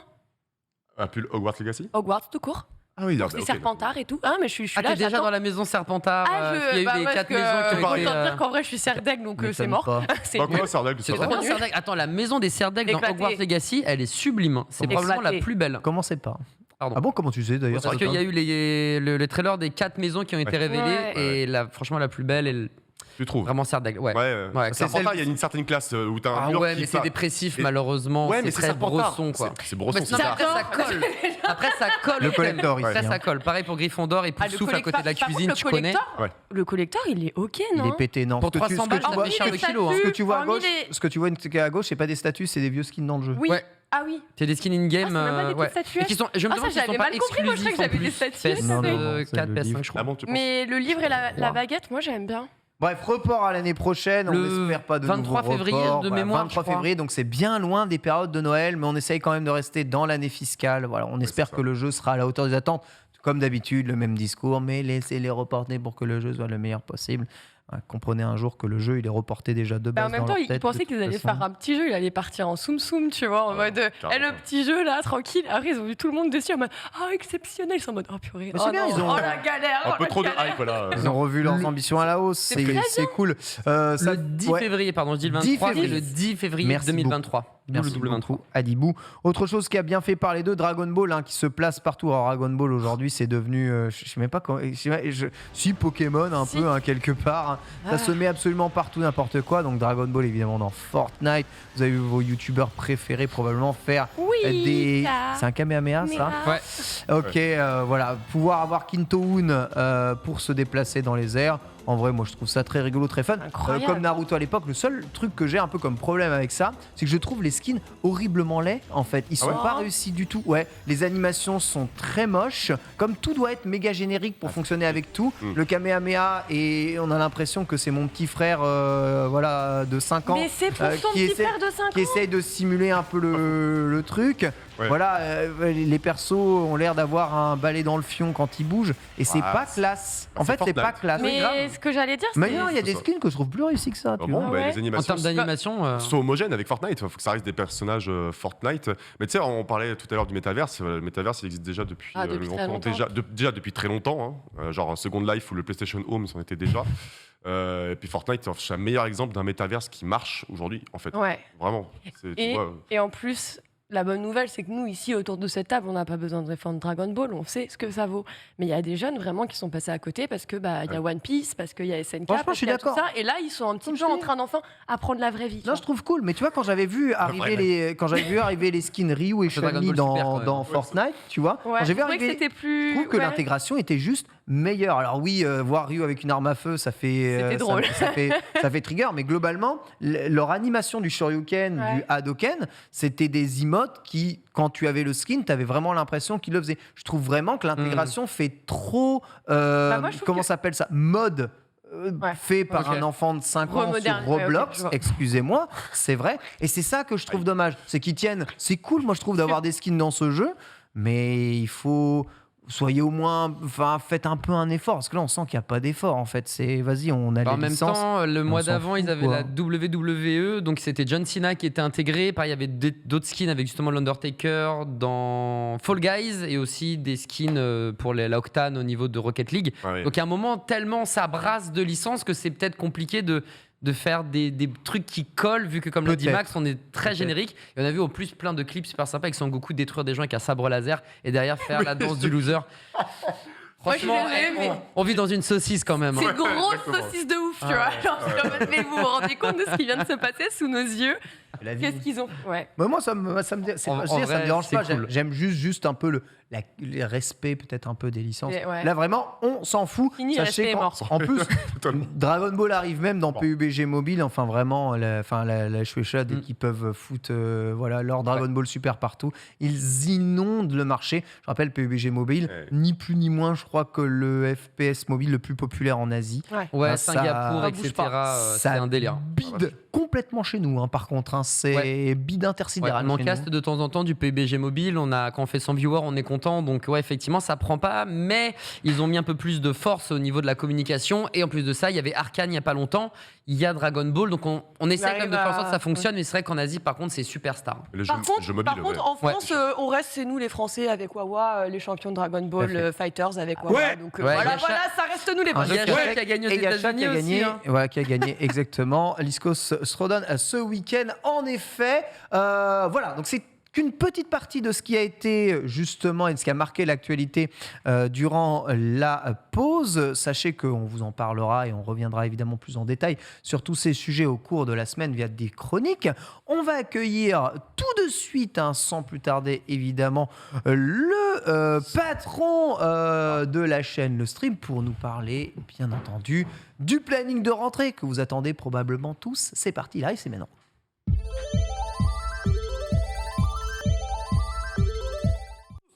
Incroyable. Menro, bonjour et bonne rentrée à toi. Bonjour. Comment ils vont ? Alors, Ils sont bons. Hein. contrairement à d'autres, je suis passé par la case coiffeur. Oui, Oui, Je tiens à le dire quand même parce que. non mais c'est ce que c'est j'allais pas dire. pour toi, Alex, c'est pas pour toi. J'ai dit incroyable. Il y en a qu'un qui respecte d'un point de vue capillaire les viewers de cette chaîne. Clairement, nous, on les respecte pas. Nous manquons de respect. Si, Nous non, es- c'est ça. en fait, on essaie de donner cet esprit Twitch. Tu vois, se sentir Ouais. plus proche des gens, c'est-à-dire être, On est comme nous. être un peu plus. T'inquiète pas, on a eu un problème de Voilà. colorimétrie au début de l'émission, tout va bien, on est toujours sur le stream. Hein. Ça n'a rien à faire. Donc Benro, tu es là évidemment pour nous parler comme chaque rentrée, d'ailleurs, et tu choisis aujourd'hui la quotidienne de midi du stream pour le faire. Ça fait vraiment plaisir. Aïe, aïe. Le planning et les changements qu'il y a sur la chaîne. Cette rentrée, évidemment, tu es très attendu par 12 500 millions de téléspectateurs. Au bas mot. Qu'y a-t-il de nouveau aujourd'hui sur le stream dans cette rentrée ? Alors, nouvelle saison égale nouveau programme, nouveaux visages, nouvelles émissions, nouveaux horaires aussi, vous l'avez vu, puisque je pense que certains n'avaient pas eu le mémo. J'ai pas eu le mémo, moi. Ça commence à arriver juste là en termes de viewers, donc coucou tout le monde. Voilà, Ouais. le début de la grille à partir de maintenant, évidemment en dehors des rediffs du matin, c'est midi déjà, donc c'est le midi 14h pour Starter, la nouvelle quotidienne dans laquelle nous sommes actuellement. On a une grille à afficher pour que je vous raconte tout ça, mais la philosophie c'est en gros de cette saison, c'est de rester sur ce qui fonctionne et de tenter des petites choses en se faisant un petit peu plus plaisir et notamment de revenir aussi un peu à l'ADN naturel de Twitch en remettant un petit peu de gameplay et de une émission, même deux avec manette en main ou clavier souris en main. On va vous en parler dès que notre ami Paul aura pu afficher. Yes, donc Oh ça là là. ressemble. Ça, c'est alors attention. Ça, Attention. c'est ce qu'on appelle la grille type. Oui, C'est-à-dire c'est que c'est pas ça. ce que vous avez cette C'est ça. semaine dans le détail. Évidemment. C'est comment se présente la grille et c'est ça qu'on va balancer maintenant sur les réseaux On a sociaux. presque et ça cette partout. semaine en vrai. C'est pas loin de. C'est plutôt pas en loin. soirée que ça bouge un peu. Ah d'accord. Ouais. Voilà. Dernière case. Du coup, ce qu'il faut dire, c'est que vous avez toujours une quotidienne qui ouvre la grille. Starter. Voilà, à midi, ce coup-ci. Voilà. C'est midi 14h, tous les jours. Donc, l'actu jeux vidéo et pop culture avec nos amis Canelox. et leurs invités à chaque fois, et leurs chroniqueurs et chroniqueuses, intervenants, interprètes, acteurs, compositeurs, comédiens, confiseurs, aviateurs, tout ça. Et guerriers. Ingénieur, philosophe. Ouais, c'est pas mal. À 14h le lundi, c'est le retour de En Plateau. Et si vous faites bien attention aux chiffres qui sont tout à fait à gauche de votre écran, vous avez vu que ce créneau-là dure 2h30 et pas 2 heures. Ah, mais c'est pour ça que j'ai vu Rofelos avant le début de l'émission. Okay. Il est déjà en préparation, ouais, tout à fait. Donc voilà, les deux nouveaux programmes gameplay dont je parlais, c'est Full Screen et Split Screen. Est-ce que vous avez compris pourquoi? Ouais, moi je sais. Mais t'étais aux réunions quand tu joues pas. J'étais aussi en bah oui, mais même avant que vous... on n'est pas des... Oui, j'ai compris ce que tu voulais dire, mais oui, je pense qu'on a compris. Full screen. Dis-nous Max, à quoi ça correspond? Alors full screen, j'imagine que c'est du porté sur le jeu solo. Il y en a dans la caboche. Attends, mais tu bosserais pas dans le jeu vidéo, toi? Absolument. Plutôt du jeu solo, storytelling, tout ça. Voilà. Et Split Screen. Split Screen, je sais, c'est pour jouer en coopération à Halo Infinite. Ouais. Et 100% que Voilà. C'est que ça. En ligne et en local. Le feu. Non, Split Screen, vous savez, c'était à l'époque de quand on pouvait pas jouer en ligne, quand on jouait à plusieurs, ensemble, quoi. l'écran était splitté. Et parfois tout simplement, jusqu'à je la prends à 4. personne.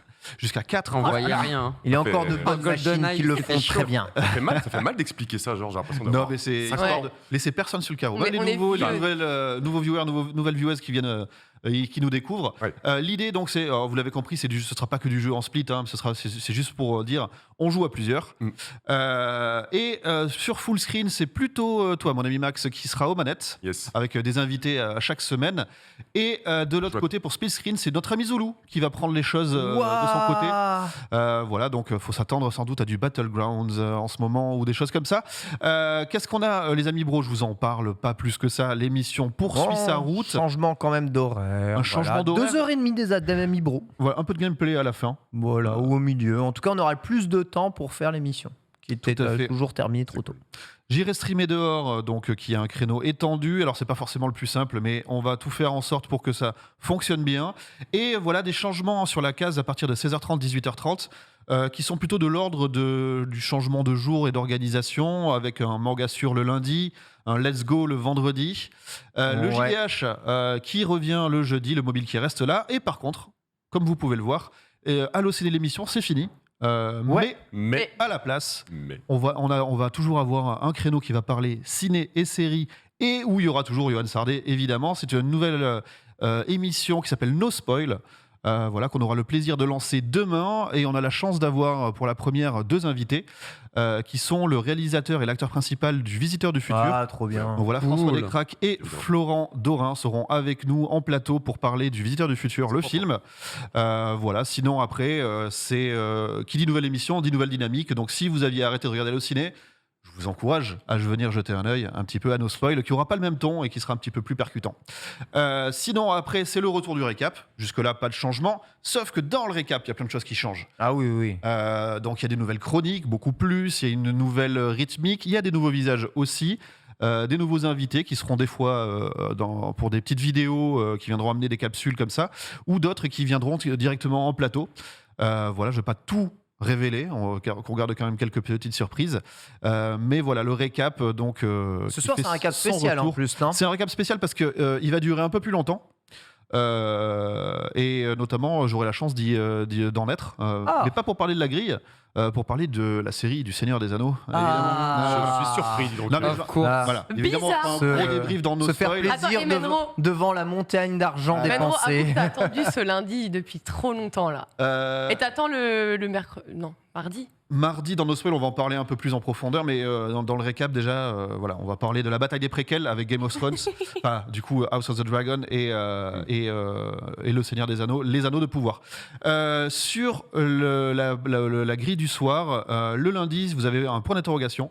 On est en train de travailler sur une nouvelle émission à base de libre antenne. Voilà, je n'en dis pas plus pour l'instant. Trop cool. Restez connectés, ça devrait se lancer courant septembre. Le retour du React le mardi.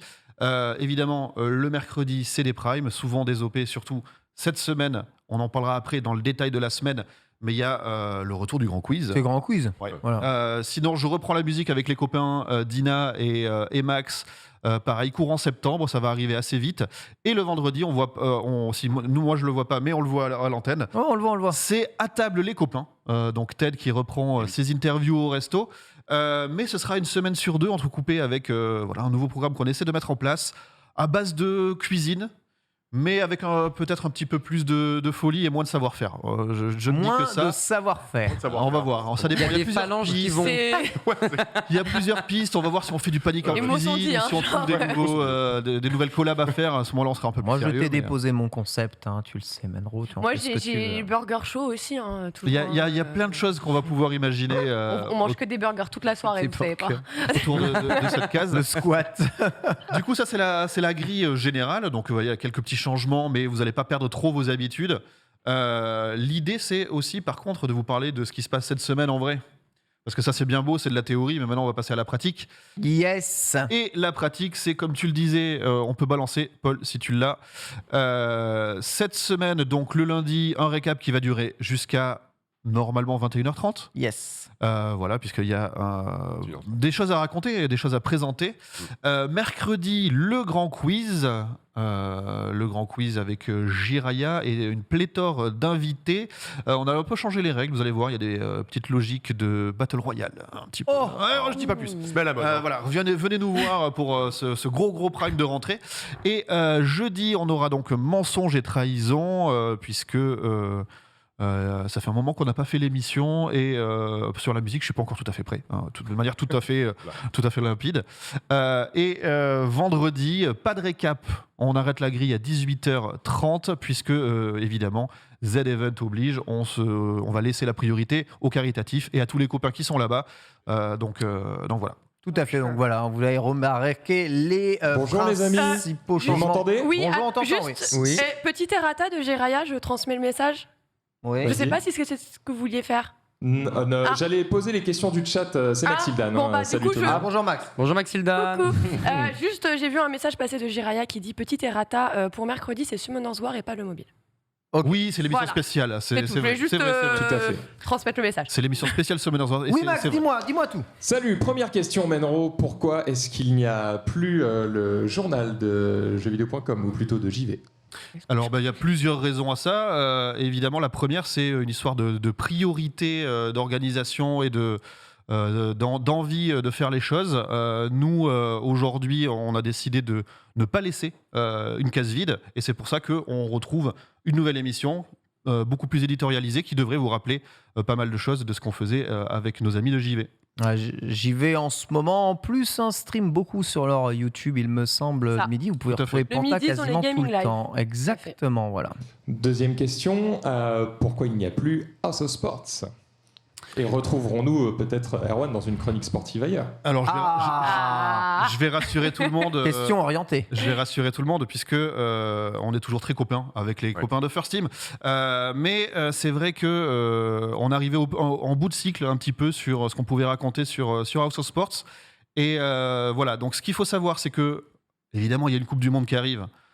Qu'elle soit de foot cette année, de rugby l'an prochain, il y a les JO de Paris 2024 et à cette occasion-là, il y aura des émissions spéciales sur le stream qui viendront un petit peu perturber la grille et on verra, on vous en parlera en temps et en heure et à cette occasion-là, on aura le plaisir d'avoir Erwan, Thomas et toute la clique de First Team régulièrement avec nous.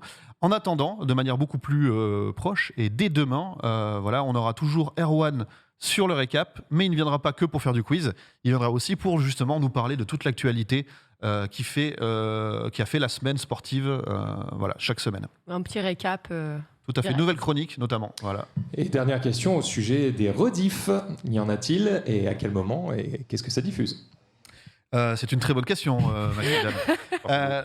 En gros, quand la grille s'arrête... Démerde-toi. Non, ça va, je l'ai. Quand la grille s'arrête à partir de 22h30, on a décidé de rediffuser les programmes de la journée. Donc ça va vous amener jusqu'à 2h, 3h, 4h du matin, j'ai pas le détail. Mais en gros, ce qu'il faut vous dire, c'est que si vous ratez les programmes en journée, vous pouvez rester sur le stream le soir et vous aurez la possibilité de les avoir directement en replay là. Et évidemment, on aura toujours les replays YouTube le lendemain, 24 heures après. Ça change pas. Mais au moins, vous aurez la possibilité, si vous travaillez dans la journée, si vous êtes en cours ou ce genre de choses, de pouvoir le soir regarder les émissions un petit peu en avance et en priorité. Ouais, c'est ça. Donc, avant voilà. YouTube, avant le replay YouTube. Tout à fait. Voilà. Donc ça reste ici. Je sais que vous avez mangé beaucoup de rediffusions du coup durant ces vacances. On a choisi de laisser la chaîne C'est vrai en ligne, mais comme je le vois, dès que ça reprend en direct, vous êtes là, voilà, pour répondre à toutes les questions. Donc finalement c'est cool. Vous avez bien intégré, je pense, la dynamique de programmation, de rentrée de cette chaîne. Donc ça fait très plaisir. Voilà, hâte de vous présenter tout ça. Donc vous voyez, il y a quand même pas mal aussi de petits changements dans la continuité. Oui, Menro. Petit élément pour compléter. Après, ce n'est pas parce que nos copains de JV n'ont plus d'émissions à proprement parler sur la chaîne qu'ils ne sont pas encore avec nous. Et on devrait normalement voir régulièrement la trombine de Panta, celle de Henrik et les autres régulièrement dans les émissions, notamment dans celle-là. Comme j'aurais dit, encore là, comment fonctionnait cette émission JV, JV voulait avoir justement une place sur notre antenne pour faire une émission, voilà. Aujourd'hui, ils préfèrent s'orienter vers d'autres choses, mais nous, s'ils veulent refaire une émission, on sera évidemment ravis de leur donner une place dans la grille de l'émission. Concernant le déplacement des programmes de le stream, ça dépend, comme chaque année, du planning de différents streamers, casters, etc., techniques. Donc c'est à chaque fois, un peu comme votre entrée à l'école, toujours un grand casse-tête dans lequel il y a parfois des pots cassés. Parfois, il y a d'autres personnes qui peuvent venir et qui ne pouvaient pas avant. Voilà. 2 heures de sport le vendredi après-midi, puis 3 heures de philo. Voilà, exactement. Vous le savez. Oui, bien sûr. Toi-même, tu sais. Donc voilà, vous avez une idée, vous en faites pas. On aura l'occasion d'en reparler, en tout cas dans le grand récap de ce soir. 3 heures, je pense, de récap pour parler de l'ensemble des choses, on va dire, des vacances et aussi de cette nouvelle grille. Voilà. Sinon, n'hésitez pas, évidemment, à envoyer un MP Twitter à Mendro. Il fera un plaisir de ne pas vous répondre. Follow, si, je réponds à ceux qui follow. C'est un bon. Merci beaucoup, Ménon, en tout cas. Des gros bisous. Bonne rentrée à toi. C'est qu'il y a beaucoup de travail, évidemment, derrière ça. On sera ravi, évidemment, de vous apporter plus de précision. Si vous avez, évidemment, d'autres questions par rapport à tout ça, on va s'enchaîner, évidemment, avec le trésor. On y est, trésor. C'est le trésor. On est pile poil à l'heure. C'est absolument incroyable. C'est la Select. C'est parti.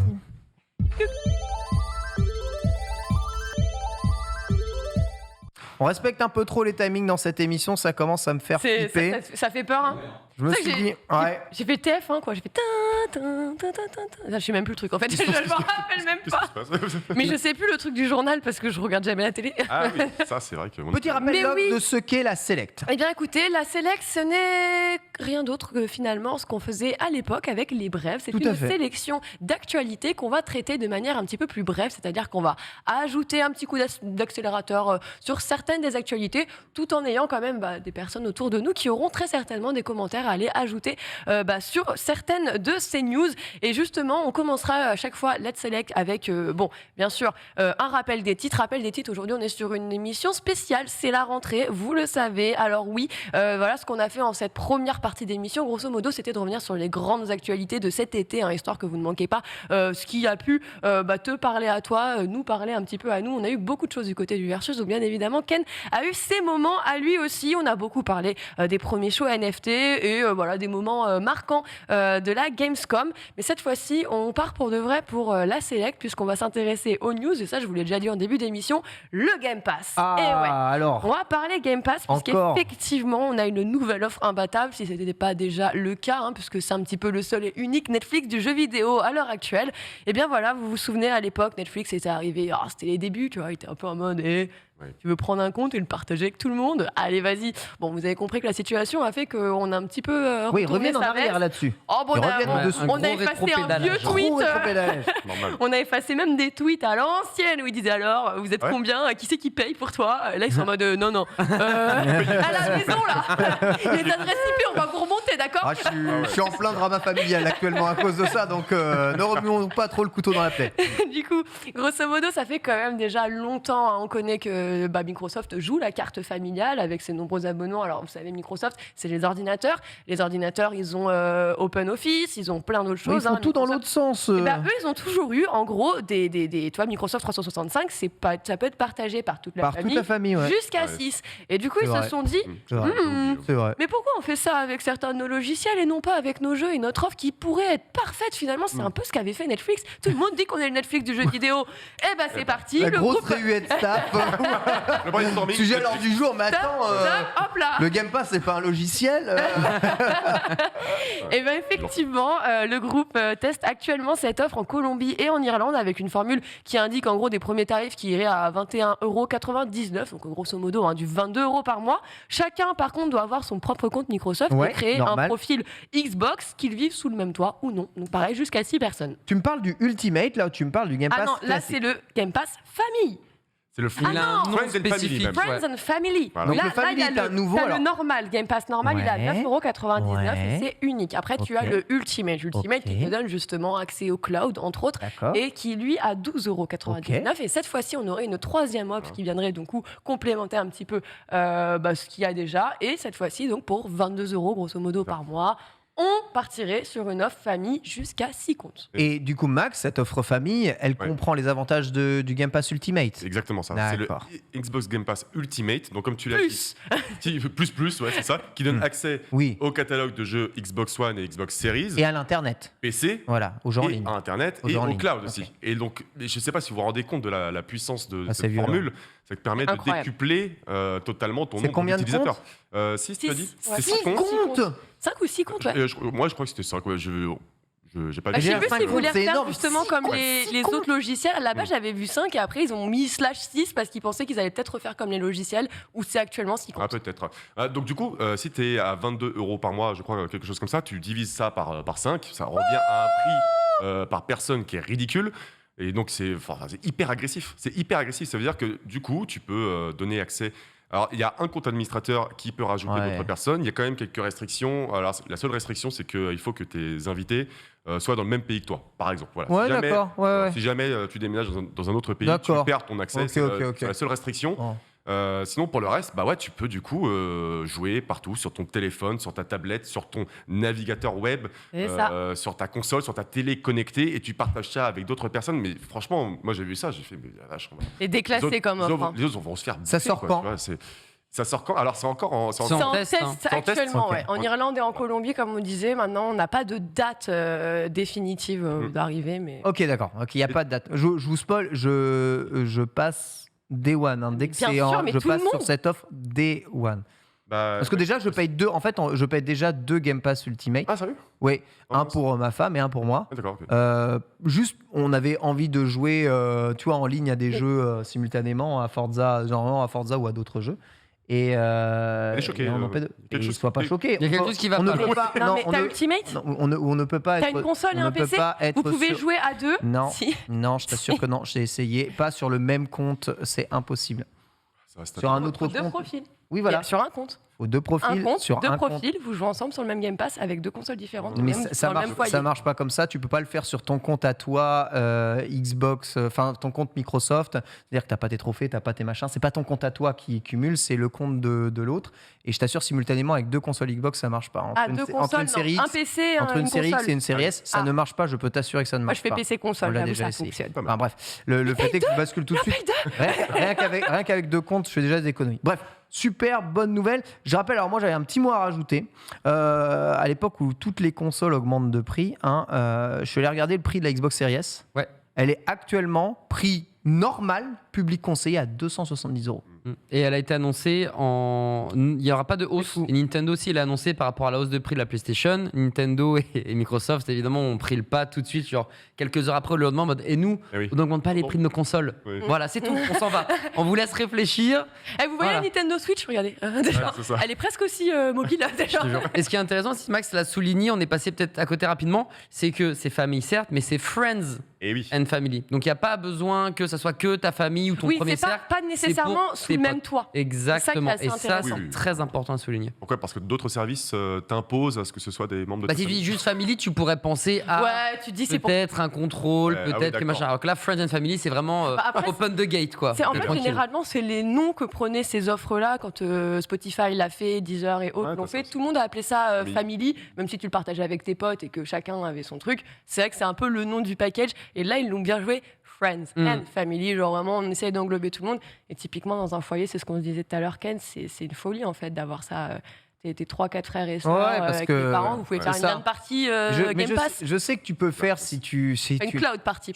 Tu mets la console de celui qui n'a pas le Game Pass en console principale et tu lances le jeu via console principale. Et tu peux aller sur ton PC rejouer dessus. Voilà, un qui est sur le mobile, exactement. Prends un VPN en Colombie, te prends pas la tête. C'est possible, sincèrement, compte familial. En plus, 5 ou 6 comptes. J'ai tellement de personnes à qui partager le Game Pass. Et à 240 € la Xbox Series S, là, actuellement. 70. Ouais, mais enfin, idéalo, des fois, elle tombe à 240. Ah ouais, putain. Oui, mais 240. t'as un PC, 240, pire. Je te jure que moi, je vais faire des cadeaux Xbox Series S avec gratuit. Je te rajoute sur mon compte Game Pass Ultimate. Je suis sûr le bonheur que ça ferait à des gens dans ma famille, ça sera juste violent, quoi. C'est dire le portefeuille quasiment illimité de Microsoft, s'ils peuvent se permettre des trucs comme ça et fournir des jeux qui coûtent 200 millions de dollars directement, et chacun y a accès pour 5 € par mois. T'as LOL avec tous les persos sur le Game Pass Ultimate.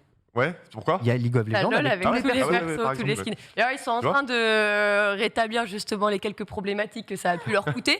Mais en tout cas, très intéressant de voir que cette offre, on est tous d'accord ici. Alors, je ne sais pas si on a fait un sondage, mais non, c'est un sub. Merci pour le sub. C'est September d'ailleurs. Mais oui, en tout cas, je pense que ce sera Day One pour beaucoup de monde. Et tu as raison, on va pouvoir enchaîner sur autre chose. Alors, en vrai, moi j'ai regardé le timing il y a quelques minutes. En vrai, ça devrait aller. Vous en faites pas parce que ça, on a dit, c'est la news qui mérite le plus. Il y a beaucoup de choses à dire là-dessus. Ouais. Là, vous allez voir, on part sur une déception, donc ça va aller. Oh non. Non, plus ou moins. Attendez, je vais réduire. On va parler de Metal Gear Solid. Alors oui, vous le savez, peut-être que c'était son anniversaire ce week-end. Et oui, samedi. Du coup, on s'attendait peut-être à des confirmations de rumeurs pour l'occasion, pas du tout. Et non, ça fait déjà quasiment un an que VGC nous avait annoncé, évoqué la possibilité du fait que Konami fasse revivre la série MGS avec des remasters. Bon, on va me dire encore des remasters, encore des remakes. On en a marre, quoique on préférait des remakes à des remasters. Bref. Ok, on en était là. Et là, on a justement le leaker Dusk Golem qui a appuyé ses propos sur le site en disant « Moi, je suis sûr à 100%, les gars, j'en suis certain. Les 3 premiers Metal Gear Solid, ils vont sortir, ils vont revenir dans une collection. Mais vous en faites pas, si vous voulez même pas la collection, c'est pas grave. Il y aura également la possibilité de les acheter séparément, 1+2 avec MG. » Bon, bref, on a compris. Pourquoi pas ? Et surtout, on avait déjà eu des remasters. Il y a. Oui. Il y a pas. Longtemps. Oui. Et ils étaient pas ouf. C'est ça, ouais. Et c'était vraiment pas ouf. Mais du coup, qu'est-ce qui s'est passé ? Certains, on le sait, on connaît Konami. Il y a beaucoup d'attentes. Metal Gear Solid, c'est génial. Mais il y a une autre licence qui est latente et qu'on aimerait revoir, bien évidemment. Vous vous en doutez, je parle de Silent Hill. Il y a énormément de rumeurs qui sont là depuis. J'ai envie de dire toujours tellement ça date. J'ai même pas retrouvé la date depuis quand, parce que je te jure, ont-ils vendu leur licence ? C'est ça la question. C'est trop vieux. Et du coup, on a cette rumeur de remake du 2e opus de Silent Hill qui traîne. J'ai même pas retrouvé la date depuis quand, tellement. C'est VGC aussi. VGC, ouais, mais ça fait des années. Non, ça fait longtemps. Je viens à peine de finir le remake du remaster de The Last of Us. Ouais, mais là. T'as pas coûté trop cher en plus. Et là, la seule chose dont on savait de cette rumeur, c'était qu'il était potentiellement entre les mains de la Bloober Team. Et depuis, plus rien. La Bloober Team, d'ailleurs, a nié le projet en disant non, nous n'a pas ça, non. Normal. Évidemment, ils vont pas nous dire oui, c'est nous. Bien vu, les gars, vous êtes trop chaud, on peut rien vous cacher. Bah oui, non, ça ne s'est pas fait comme ça, vous vous en doutez. En tout cas, quoi qu'il en soit, on a toujours ces rumeurs sur le carreau. On a toujours cette rumeur très. On est sur un anniversaire et qu'est-ce qui arrive dans quelques semaines ? Un tout petit événement dans lequel Konami a annoncé qu'il serait présent en nous disant en plus de ça, alors là, on a une annonce, on a une nouvelle entrée de série qui est appréciée dans le monde. On fera cette annonce lors du Tokyo Game Show. Super. Donc là. Donc TGS, des news Metal Gear. Konami nous annonce et on a toujours ces rumeurs qui sont là avec des leakers qui nous assurent à être sûrs à 100% que c'était ça. Max, est-ce qu'on y croit et est-ce que la licence Metal Gear appartient d'après toi toujours à Konami? Alors, oui, je pense. Est-ce qu'on y croit pour le TGS? Je pense qu'on y... Non. Non, il n'y aura pas l'annonce au TGS. C'est annoncé dans la description qu'il y a un jeu qui sera présenté qui est issu d'une franchise adorée partout dans le monde. Oh là là. Bon, VGC est revenu, il a dit Bomberman, non, quoi. vous attendez pas à Silent Hill ou à Metal Gear, ce sera autre chose. Alors ils vont nous sortir un Bomberman, tu vas voir. Bon, voilà, moi j'y crois pas. Par contre, ça fait quand même beaucoup trop de rumeurs. C'est plus que des rumeurs, c'est des enquêtes de médias qui parlent effectivement de la résurrection de Metal Gear Solid. Donc apparemment il y aurait un remake de Metal Gear Solid 3. Alors c'est vrai que c'est un peu étonant. Mais c'est le meilleur, c'est pas étonnant. Ouais, c'est le meilleur Snake Eater de très loin. Tu commences ton remake dans l'ordre chronologique, c'est bien. Justement, Snake Eater, c'est le prélude, c'est le boss qui devient un big boss. Parce que le premier qu'on a mangé sur PlayStation 1. Ah, mais si tu veux faire découvrir la licence via un remake, tu commencerais par. Par ordre chronologique, si tu le souhaites, tu commences par Snake Eater alors. En fait, tu vois, regarde même Resident Evil, ils ont fait le remake du 2, alors que ça marche. Bon, écoute. C'est une rumeur, j'y crois un peu, je crois qu'apparemment ça pourrait être en développement chez un studio chinois, figurez-vous. On verra, je m'avance pas, effectivement, ça reste des bruits de couloir. Et après, pour Silent Hill, il y a le remake fait par Bloober Team, comme tu l'as dit, donc c'est un studio polonais, et on rappelle qui c'est ceux qui ont fait The Medium, qui est sorti d'abord sur Xbox. Ceux qui ont fait Layers of Fear aussi, donc il y a le troisième qui arrive, enfin c'est vraiment l'horreur, c'est leur dada. Je suis assez hype de voir ce qu'ils peuvent faire. J'aime bien ce studio en vrai, ils grandissent pas mal, ils se développent bien.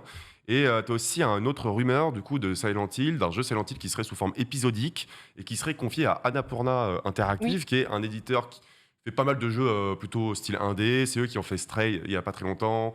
Ils ont fait plein de jeux du genre et on va voir. Okay. En tout cas, c'est pas mal de bruit de couloir pour le retour quoi, de Silent Hill. Donc j'espère vraiment ils vont le faire et j'espère surtout qu'ils ne vont pas développer ça en interne. Konami, là, ils sont plus dans le game en vrai. Tu vois, qu'ils aillent confier ça à d'autres. Non, mais ça, on sait que de toute façon, ce sera confié ailleurs. Ils se focus littéralement sur autre chose. En tout cas, on verra. Écoutez, si c'est encore eux qui ont les licences, à mon avis, il n'y a plus grand chose à espérer de ces dernières, mais bon, on verra bien. Après, ils peuvent confier à d'autres studios. C'est ça, moi je. Externaliser là. Pour leur exploitation. Allez, on enchaîne cette fois-ci sur une autre actualité. On revient un petit peu en France, mais on va faire un grand écart avec la Chine. Vous l'avez compris. Puisque on va vous parler de Quantic Dream. Alors oui, ça fait un moment où ça aussi qu'on avait des rumeurs. Hein. Ça, c'était latent. Et ça y est, on entendait parler d'un possible rachat de Quantic de la part de NetEase. Sauf que désormais, c'est officiellement acté. C'est une bonne chose. Hein. Le studio français derrière Detroit Become Human, on le rappelle, après il y a eu Beyond Two Souls, Eviren et compagnie, devient désormais donc une propriété de NetEase. Après, jusque-là, quand même, NetEase était actionnaire minoritaire depuis 2019. Donc ils étaient placés. Quelques petits placements par-ci, par-là, donc pas d'énormes surprises. Pour le moment, le montant de l'opération, d'ailleurs, n'a pas été encore révélé. Alors, d'après les échos, il est question de quelques centaines de millions d'euros. En gros, ils ont pris la valeur avec le cours. Bon, c'est très bien. J'imagine une bonne nouvelle. En tout cas, un rachat à l'autre sens, quand même, on le rappelle, puisque le studio avait tout de même un quart de siècle et restait indépendant pendant toute cette période-là. Et du coup, ils communiquent en se voulant quand même assez rassurant, en mettant quand même l'accent sur le fait que malgré ce rachat, ils continueront d'opérer de manière indépendante en conservant leur ligne éditoriale, la direction artistique des projets et la gestion du studio. Vous entendez par là, non mais vous en faites pas, ils nous foutent quand même la paix, c'est une question à business, mais nous on reste avec notre savoir-faire. Comme il le dit lui-même d'ailleurs, David Cage, donc le fondateur et PDG de chez Quantic, il dit donc nos équipes sont pleinement associées à cette opération et qui en bénéficient directement financièrement. Grosso modo, vous avez compris. C'est cool, ça nous fait plus d'argent, ça nous donne plus de moyens. On va pouvoir justement travailler sur des projets et croître encore plus et surtout renforcer leur position en Asie, puisque d'après David Cage, il s'agit d'une région quand même très importante pour eux. Donc, magnifique, on rachète une boîte, on investit des millions de dollars dedans, mais on n'attend rien. Non. Vivez votre vie. Ouais, c'est vrai. Vous êtes grand, vous avez un quart de siècle d'indépendance. Voilà de l'argent. Faites-vous plaisir. De ce qu'ils ont dit, en tout cas, alors déjà, ça devient le plus grand studio d'Europe appartenant à NetEase, tu vois. Donc c'est vrai.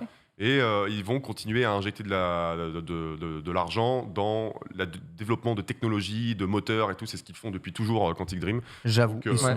À chaque nouveau jeu, un nouveau moteur graphique, nouvelle façon de concevoir le jeu vidéo, genre tout le temps. Nouveau moteur aussi. Oui, parce que t'as été les voir en plus. Tout le temps. Il me dit, à chaque fois qu'on crée un nouveau jeu, on met tout à la poubelle et on recrée de A à Z. Donc ça coûte des thunes de fou malade. Ouais. Vache. C'est des J'ai dû fous. réfléchir le truc, je me demande à quoi ça sert de tout. Parce qu'en fait, il m'expliquait que si tu gardes des éléments d'anciens jeux, tu te rends compte très vite que c'est plus du tout adapté à ce qu'ils ont besoin pour le nouveau. Du coup, autant partir sur des bases saines et nouvelles à chaque fois. Okay. Puis qu'en plus, comme c'est à chaque fois de la motion avec eux, ils peuvent pas forcément réutiliser. Et ça donne à leur jeu quand même une patte unique. Donc leur jeu ne ressemble pas à d'autres jeux, tu vois. Et c'est pas forcément d'un point de vue gameplay, c'est vraiment même graphique, physique, les textures, texture, voilà. C'est très très fort. Et fort. ça, franchement, si vous n'avez pas fait D3, faut le faire. J'avoue. Non, en vrai, c'est vrai. Non, vraiment. Non, mais c'est vrai. Là où D3 Become Human, je pense que c'est le. C'est plus digeste. Tu vois, genre voilà. C'est bien quand t'avais pas avant de commencer par eux, mais tu détectes quand même beaucoup. Là, je me dis, si quelqu'un ne connaît pas encore Quantic et veut se faire un vrai kiff, c'est vrai qu'en 2018, on avait quand même God of War, bien sûr, ça a été le GOTY. Mais moi, à côté de ça, je trouve que le véritable GOTY, c'était lui, via son histoire, sa narration. Techniquement, il était très bien. Techniquement, après, ça dépend de l'histoire que tu as eue. Les couleurs. Je les ai refaites. Je les ai toutes refaites 1 milliard de fois. J'ai fait. Et tu vois, genre, j'ai tellement stressé, j'en ai tellement fait un artefact, mais j'en pouvais plus. Je te jure, j'ai jamais autant paniqué devant un jeu sur ma première fois parce qu'en fait, t'as vu, c'est trop rapide. Bref, allez-y. On enchaîne et je me pose quand même la question de qui restera encore indépendant en 2023. Là où on parle d'achat d'Electronic Arts. Je rappelle qu'Ubisoft, c'est ça, et c'est déjà 30% Ubisoft de chez Tencent. Qui restera-t-il encore d'indépendant? Battle Royale. Peut-être. Bungie s'est fait absorber, tu vois. Enfin, on verra. Mais ça disparaît. Hein, même les grosses boîtes, un peu tout seul, ça disparaît de plus en plus. On va parler un peu de James Bond projet 007. Aïe, oui. J'espère que vous n'êtes pas pressé pour le projet 007 parce que je vous le dis tout de suite, pas de détour. On l'oublie, donc tu sais, au fur et à mesure qu'on l'oublie, on n'est plus pressé, quoi. tu veux qu'on skip la news? Non, mais justement, ça fait bien de faire une piqûre de rappel. Que je ne fasse pas souffrir les gens inutilement. Que ceux derrière Hitman sont vraiment sur ce projet actuellement, tu vois. Tout à fait, exactement. Alors sachez juste qu'il n'est pas pour demain, mais comme tu le dis, le studio danois, IO Interactive, qu'on connaît notamment pour la saga Hitman, l'excellente saga Hitman, eh bien voilà, on le savait depuis quelque temps, avait pour projet de développer ce fameux projet 007 qui donc serait lié étroitement à James Bond, que vous connaissez tous normalement. Oui, voilà. Vous ne manquez pas grand-chose. Intéressez-vous d'abord à Hitman, les codes barres, c'est plus sympa. Du coup, le studio a publié un document qui fait état donc, de la santé financière du studio. Très bonne chose, voilà. Plein de réussite, bonne santé, il se porte bien. Petite hausse de 7%, ça régale, ça fait plaisir. On renfloue un petit peu les comptes. Sauf que, d'ailleurs, on a appris via ce document que l'arrivée de la trilogie de Hitman dans le Game Pass, ça a fait rentrer quand même pas mal d'argent et ça les a mis bien. Sauf que vous savez quoi, toute bonne chose a une fin, bien sûr. Malheureusement, les prochaines années devraient être un brin moins folklore pour eux. S'ils sortent pas de jeu, c'est sûr. Hein. C'est tout à fait ça. Ils vont être un peu moins rentables suite à une chute des profits qui va être due à de longues phases de production pour leur prochain titre et pas de sortie là avant 2024-2025. Ça va être dur. Donc c'est quand même assez long à tanker, comme tu le dis, Ken, puisque c'est d'ailleurs toujours par le biais de ce document qu'on apprend donc que la fin de cette baisse de revenus est normalement estimée donc à cette période-là, donc qui devrait, vous en doutez, correspondre à la période de sortie des prochains titres, sachant qu'il y a aussi Projet Dragon qui va arriver qui sort avec Xbox. Oui. Donc ça fait long, ça fait un petit peu long. Max, ils sont forts. Mais ils sont très, excellents. très forts et je pense qu'en vrai c'est les meilleurs devs pour faire un jeu 007. Il y en a eu énormément de jeux 007 depuis genre 30 piges. On s'en rend pas compte en fait. C'est vrai. Il y a eu beaucoup de mauvais jeux, beaucoup de jeux moyens. Moi j'ai été éduqué en tout cas avec Espion pour cible ou Nightfire pour ceux qui connaissent. Je vois. Et c'était génial. C'était pas des grands jeux mais c'était génial. Et là j'en attends beaucoup parce qu'ils ont un concept de l'infiltration, ils sont juste trop malins ces mecs. Quand tu vois les Hitman, c'est vrai que c'est de la frappe Hitman. C'est de la frappe, une rejouabilité de fou, un level design incroyable, un gameplay minutieux, artistiquement ils sont très très bons aussi. Donc franchement, je leur fais vraiment confiance pour 007 et ce sera une origin story. Du coup, on va vivre, alors je sais pas, peut-être les débuts au MI6 de James Bond, ou peut-être que ce sera même encore avant. Une préquelle supplémentaire, dis donc. Trop fort. C'est que ça en ce moment. Comme Casino Royale quelque part. Vous vouliez voir tout ce que vous aviez manqué ? Allez. Voilà. Donc je suis hype, franchement. Bon, en tout cas, ça reste quand même une bonne chose. En tout cas, on espère que justement les longues phases de développement et de production, on sait, sont très coûteuses aussi. Donc on espère que tout se passera bien de ce côté-là pour ravir effectivement tous les fans de la licence. On va enchaîner avec du Sony, ouais. Oui, Sony qui fait l'acquisition d'un nouveau studio. Alors vous le savez, hein, Sony s'est lancé dans une quête il y a un petit moment de diversification. On veut être présent sur tous les secteurs.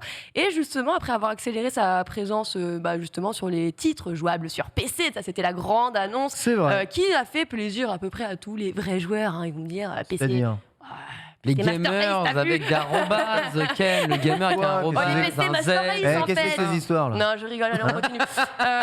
Vive les consoles. Non, mais c'est vrai, moi j'adore les consoles, en plus tout le monde le sait. Donc, on apprend maintenant justement que Sony vient de faire l'acquisition de Savage Game Studios, qui est un studio dédié aux jeux mobiles. Et oui, il est basé sur Berlin et Helsinki. Alors, ils sont quand même passés par des Supercells avec Clash of Clans, Wargaming et autres. Ils ont voulu racheter Supercell? Non, ils ont bossé, ils sont passés par là. Les cofondateurs. Comment ils font Sony pour acheter Supercell? Expliquez-moi. Non, ça va. Non, c'est que les fondateurs. Justement, c'est un studio avec des personnes vraiment qualifiées qui sont vraiment spécialistes dans ce milieu, dans ce domaine-là. D'ailleurs, ça a déjà été le cas. Et attends, parce que on a vu la liste des personnes parce qu'il faut savoir que Sony du coup a ouvert tout un nouveau bureau. En gros, ils ont commencé à bâtir une nouvelle équipe de spécialistes depuis juillet 2021, donc ça commence à... ça fait plus d'un an désormais, et ils avaient quand même à l'époque recruté du coup Nicolas Sebastiani, qui est donc ancien responsable contenu abonnement de chez Apple Arcade. Ok, d'accord. Le mec connaissait un petit peu, ça va. Ensuite, on avait l'ex-directeur du développement commercial de chez Kabam. Là, vous allez me dire, je sais pas ce que c'est, vous avez le droit, mais attention. On enchaîne avec Olivier Courtemanche, qui cette fois-ci était l'ex-chef de produits mobiles chez Disney et Zynga. Des trucs courtement. Pardon. Le background, quoi. Excusez-moi. Et justement... Je me suis trompé. Et Chris Spencer, qui était donc l'ex-producteur de chez EA Chilling. Donc pareil, que des spécialistes du mobile. Donc ils ont commencé à travailler d'ailleurs sur un premier jeu d'action AAA pour mobile, donc certainement tiré de leur licence. Et du coup, ils estiment que d'ici mars 2006, près de la moitié de ces sorties annuelles auront lieu donc sur PC, sur mobile, et l'autre moitié donc sur PlayStation 5. Du coup, en termes de diversification, je pense qu'on est plutôt pas mal. Mais oui, tu veux dire quelque chose, Adi? Ouais, Adi. Non, je peux rebondir à la fin de la chronique si tu veux, il y a pas de souci. C'est pas une chronique, mon cher. Ce n'est pas une chronique, de cette news. C'est très gentil. Parce que là, j'ai enchaîné beaucoup de chroniques, je suis fatiguée, donc si tu veux parler... Excuse-moi, mais oui, Savage Game Studio, effectivement, a pour but d'être le fer de lance du PlayStation Studio Mobile Division. Voilà, c'est ça. Vraiment cette envie. Effectivement, les trois cofondateurs, il y en a deux qui s'appellent Michael, il y en a un, c'est Najim Adjir. Ils ont bossé chez Wargaming, donc World of Tanks, etc. C'est ça. Insomniac, Ratchet & Clank, etc. Et puis du Supercell, entre autres. Donc, et Rockstar aussi. Donc on a vraiment que des gars chauds. Ils sont très Ils sont très chauds. Et justement, Sony m'a l'air chaud dans cette diversification, puisqu'aujourd'hui, il y a quand même une pub pour Ragnarok qui est sortie, God of War. Vous l'avez vu? Avec Rick et Morty? Allez, on se la regarde parce que bon, on n'a pas compris, mais c'est comme ça. Aïe. Voilà, c'est Rick et Morty qui font. Mais non. De la frappe. Ils ont fait pareil avec Wendy's également, Rick et Morty. Mais sponsor H Rick sur et le Morty tweet. avec Adidas aussi. C'est trop bien. Ça c'est de la pub comme on les aime. Moi j'adore ça personnellement. Ah ouais? Ah j'adore. Moi je trouve la collab, elle n'a rien à voir. Ouais, mais moi, ça va. elle est super bien amenée. Non, mais Rick et Morty, c'est tellement absurde que faut pas chercher de cohérence. Ça n'a rien à voir avec rien, c'est ça? Bon, ils prennent un portail, ils vont dans God of War, tu vois. C'est ça le vrai multivers, hein. C'est eux la base. Hein, donc, c'est ça qu'on appelle le multiverse? Ouais. Ah mais c'est trop cool. Ça. Non, mais c'est trop cool et puis ça annonce en plus, ça rentre en thème avec la saison 6 de Rick et Morty qui est dispo depuis quelques jours sur Adult Swim. La saison 5 est sur Netflix, mais la saison 6 vient de démarrer sur Adult Swim. Ah ouais, d'accord, ok. Oui, c'est ça. Bon, après, je vois des gens qui disent Rick, je cherche du fric. À Rick, tu ajoutes un F, ça fait fric. Donc en fait, il n'y a aucun hasard, il n'y a pas de coïncidence. Tu connais la série, tu sais de quoi je veux parler. Allez, on enchaîne. Cette femme est incroyable. On termine très rapidement. On a une toute dernière news. On va aller très vite là-dessus. Ça va concerner le PSVR 2. Alors vous allez peut-être bientôt pouvoir le tester. En tout cas, si vous êtes au Japon. Je vous ai bien eu. Ah non. Non. La PGW, c'est sûr. Peut-être. La Bien sûr, PGW, c'est que je quasiment termine. sûr. Bien sûr, c'est ce qu'on s'est dit. En tout cas, le prochain casque VR2 de PlayStation, tapé dans l'œil de pas mal de joueurs. Ça, on a pu le voir sur ces derniers temps en tout cas, beaucoup plus qualitatif que ce qu'avait pu présenter Sony auparavant. Et du coup, ils auront, ils se sont dit, écoute, il serait peut-être temps d'aller le mettre entre les mains des autres, puisque avec la PlayStation 5, le but c'était d'être présent sur des salons pour que les gens testent la console, Covid. Et du coup, qu'est-ce qui s'est passé aujourd'hui? On essaye de remettre ça, de réitérer, mais avec le casque, et il sera donc normalement présenté lors du Tokyo Game Show du 15 au 18 septembre prochain. Sauf que il va falloir mettre... Oui. PlayStation n'est pas au Tokyo Game Show. C'est via quelqu'un. Ouais, mais... Voilà. mais... C'est sur des stands d'autres éditeurs que le casque sera présent. Est présent. Voilà, c'est ça. Et du coup, bien sûr, j'allais vous expliquer, vous en faites pas. Ouais. Pour pouvoir utiliser ce nouvel outil de technologie, ou pas. Bon, il y a quand même une résolution de 2000 x 2040 pixels, pareil, c'est ok. Hein. Pas se mentir, si vous avez des casques, vous savez de quoi on parle. Sinon, ils se sont dit, ok, donc Sony n'est pas présent, mais Capcom est là. Et qu'est-ce que Capcom a sorti qui a bien fonctionné et qu'est-ce qui pourrait être sympa, justement? C'est Resident Evil Village qui sera la démo présente lors du salon. Rien de mieux que de se tordre le cou pour admirer Lady Dimitrescu. 13 coups, voilà, je vais te le briser. C'est la rentrée, hein, ça va. Je l'ai. Ce coup, c'est pour ça qu'elle est grande. Et là, là j'adore. Allez, bon, j'ai eu un mois de vacances là. On est chaud, on est chaud. En tout cas, pour accéder à la présentation, il faudra tout de même aller vous munir d'une pièce d'identité pour confirmer votre âge, puisque vous le savez, le jeu présente un PEGI. Mais voilà, ce sera l'âge minimum de la démo. Normalement, tout devrait bien se passer. Il n'y a plus qu'à espérer justement une multiplication de ce type de présentation et d'expérience dans les salons. Et là, comme tu le disais, Ken, oui, on l'attend à la Paris Games Week quand même. Exactement, on attend à la PGW où PlayStation sera très probablement présent. Là, par contre, ce coup-ci, à la PGW, ce PSVR 2, c'est incroyable. Il fait parler de lui par des moyens un peu détournés extérieurs. On le montre d'abord, puis ensuite on dit sa date de sortie. Il n'y a pas de prix. On a ensuite. On t'a dit pas plus de 500 €, c'est 500 moins. Exactement. Donc, c'est moins cher qu'une PS5. C'est plus 10%. D'ici 2 ans. Dans 2 ans, il sera à 20% alors. Dans 2 ans, il sera à 20% en plus. Bonne nouvelle. En tout cas, j'ai hâte de voir les retours de ce casque, surtout sur REVR, quoi. Franchement, trop. Et non, mais moi, je testerai pas, mais je sais que le jeu est très bien. Le mec, c'est très bien. Mais surtout sous RE et tout, je fais oula, qu'est-ce qui s'arrête? Moi, je m'en fous. J'ai hâte de te voir, Ken, on va s'éclater. Je sais que c'est une bonne expérience pour les joueurs qui aiment. Moi, je pense que je sais pas si je le terminerai parce que déjà Resident Evil 7 sur le PSVR, je trouve que c'était vraiment hardcore, tu vois. Et pourtant, j'avais déjà fait le jeu auparavant. Mais la VR, ça décuple absolument toutes tes sensations. Un survival horror.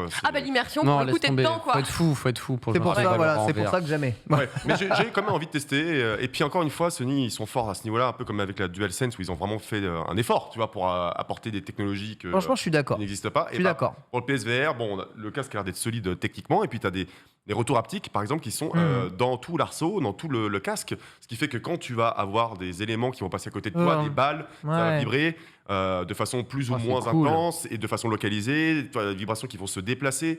Voilà, ça c'est le genre d'expérience immersive que j'ai hâte de découvrir, tu vois. Et à ce niveau-là, ils sont assez forts.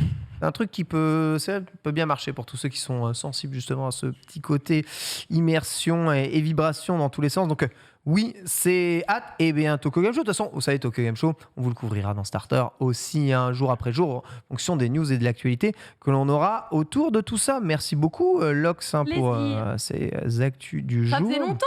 Ça faisait très longtemps. C'est dense, c'est très dense. Et vous allez voir que la densité de sortie, on sent qu'on est à la rentrée aussi, l'est tout autant, comme tous les lundis. On va faire un petit retour sur les sorties JV Pop avec Max. C'est la mise à jour, c'est parti.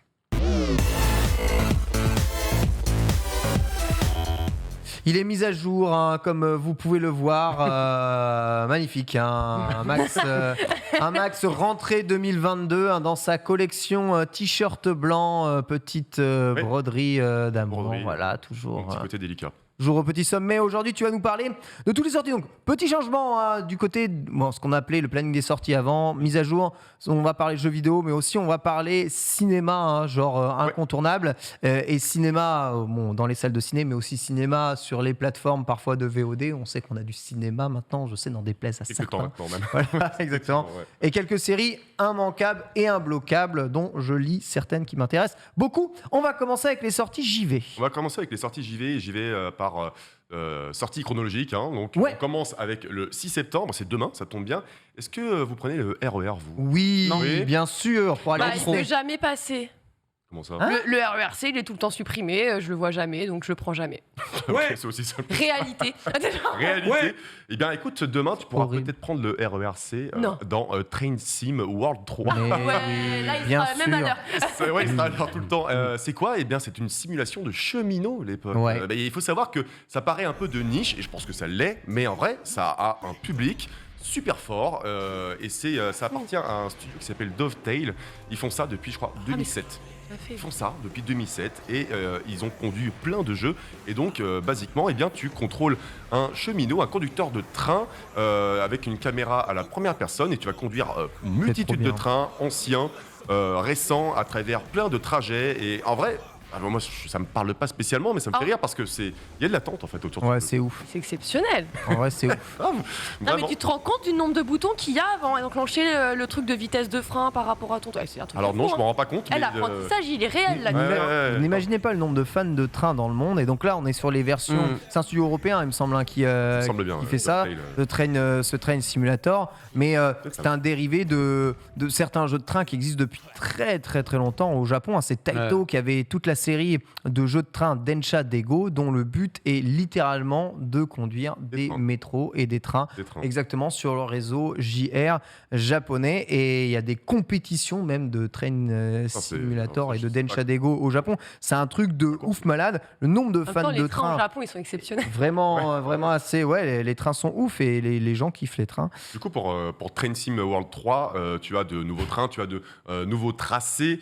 Tu as aussi un mode initiation pour ceux qui connaissent pas du tout justement et qui veulent découvrir le jeu par un bon biais. Donc pourquoi pas. Et chose importante, c'est prévu sur PC, PS5, PS4, Xbox Series et Xbox One et c'est directement dans le Game Pass. Donc ça permettra à tous les gens qui possèdent une Xbox ou un PC et qui sont abonnés, eh bien pourquoi pas de Qu'est-ce qu'il tenter Il l'expérience. fout dans le Game Pass le jeu. Pour le coup, ça veut rien dire. hein, Non, bon. mais ils étaient déjà.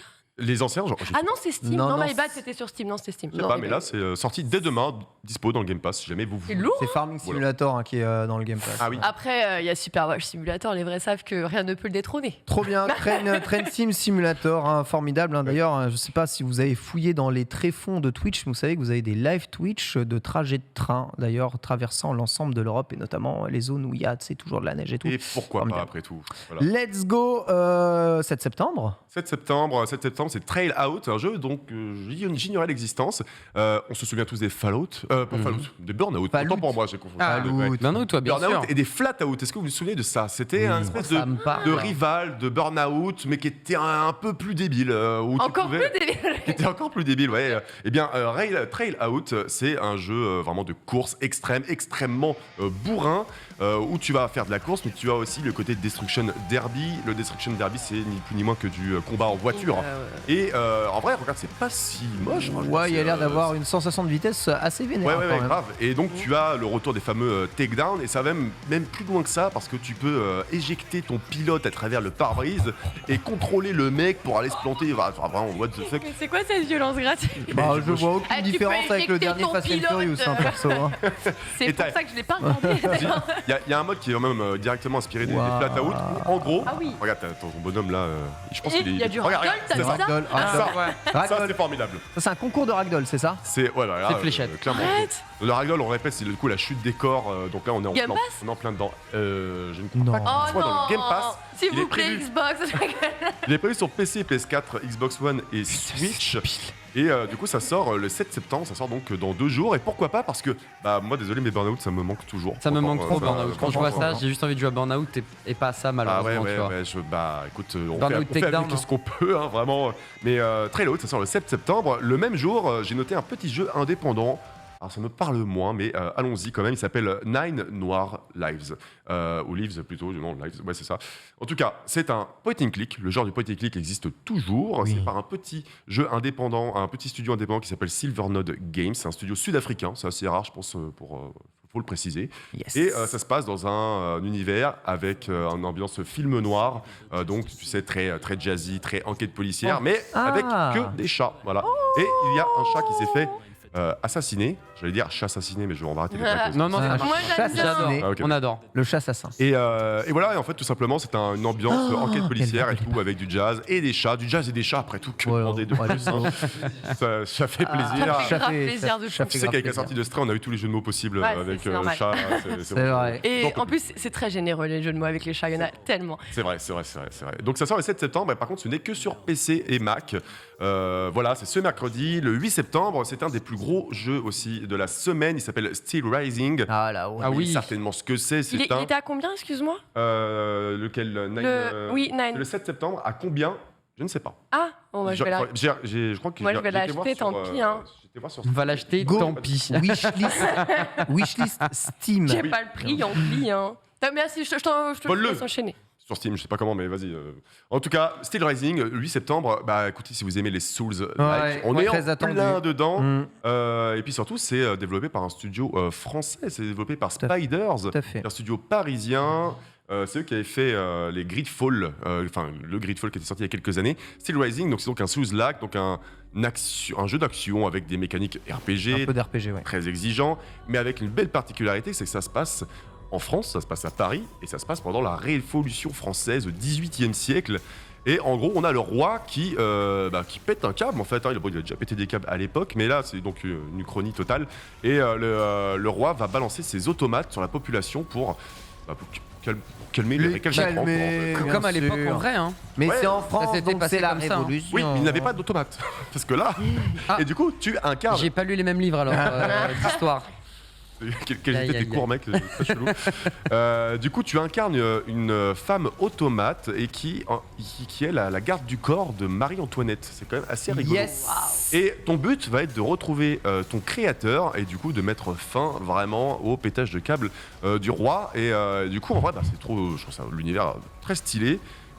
C'est assez prometteur d'un point de vue gameplay. Je pense que ça a l'air d'être assez exigeant comme ça se base vraiment sur les Souls, qui est évidemment une référence, mais avec la patte vraiment du studio parisien. On a aussi un mode, je sais pas si on peut appeler ça un mode facile, mais en tout cas un mode assistance pour justement permettre aux gens qui ne connaissent pas, qui sont pas trop familiers avec les Souls-like, avec l'exigence des Souls-like et tout, d'avoir peut-être un peu plus de facilité à rentrer dans l'univers du jeu. C'est Donc, cool ça. Vraiment à surveiller très très très fort, évidemment. Et le lendemain, le 9 septembre, on a aussi une très grosse sortie qui s'appelle Splatoon 3, quoi, le retour de la franchise de Nintendo. Donc c'est en exclusivité sur un Nintendo Switch. Le concept, c'est toujours le même, c'est beaucoup de multijoueurs. Hein. Ouais. J'ai pensé à la fois avec de la coop et du compétitif. Et pas de violence. C'est les vacances. C'est les vacances. Pas de violence, c'est terminé. bien C'est- sûr. C'est terminé les C'était vacances. les vacances. Du coup, violence. Du coup, violence, c'est la rentrée. Et avec de l'encre, parce que c'est ça qui est sympa avec Splatoon. T'as pas de gerbe de sang, de trucs comme ça. T'as ce côté-là, tu asperges les autres d'encre. C'est littéralement Repas. ça. Donc, Eh t'as oui. plusieurs modes de jeu, et t'en as notamment où tu dois vraiment asperger tout le terrain adverse, asperger tes adversaires. Et là, ils vont encore plus loin avec encore plus de contenu. T'as même une petite campagne scénarisée qui va servir un peu de tuto. T'as de nouveaux modes de jeu. Tu vas avoir un super suivi. Hein. C'est un jeu que je pense qui est prévu pour durer un petit peu de temps, avec Ouais. des festivals, t'as vraiment un aspect communautaire, fun et vraiment bon enfant qui est cool, et ça a son Il y a public. une vraie raison de passer du 2 au 3. Ouais, certainement, ouais, j'imagine. Non Je sais pas, c'est une vraie question.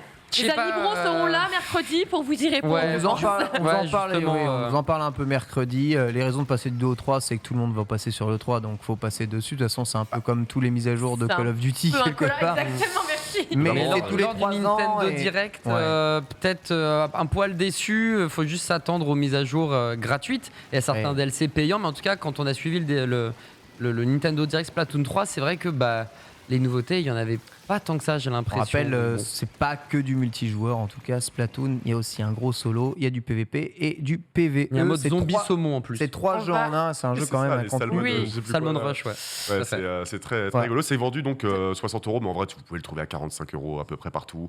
Ça va, c'est assez honnête. Allez chez Leclerc, surface commerciale, C'est tout ça, vous exactement connaissez. ouais. Bah oui, mais C'est- comme c'est- d'habitude. C'est vraiment ça, c'est vraiment ça. Dernier jeu, Dernier jeu, Broken Pieces. C'est beau ce que je dis. Eh ben, écoutez, c'est un jeu d'aventure.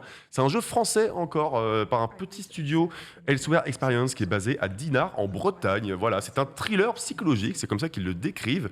Un jeu d'aventure, thriller, très atmosphérique où d'ailleurs l'histoire prend place elle-même dans un petit village côtier en France. Et il se trouve que ce village, le temps ne s'écoule pas de la même façon qu'ailleurs. Donc voilà, en gros, tu vas avoir des phénomènes paranormaux. Putain, c'est marrant. Tu as lu mes notes, c'est ça? Non, pas du tout. Parce que ça me faisait vraiment penser à Silent Hill, un peu dans l'esprit, la façon de contrôler ton personnage avec des caméras. Ça avait l'air d'être des caméras fixes, tu vois.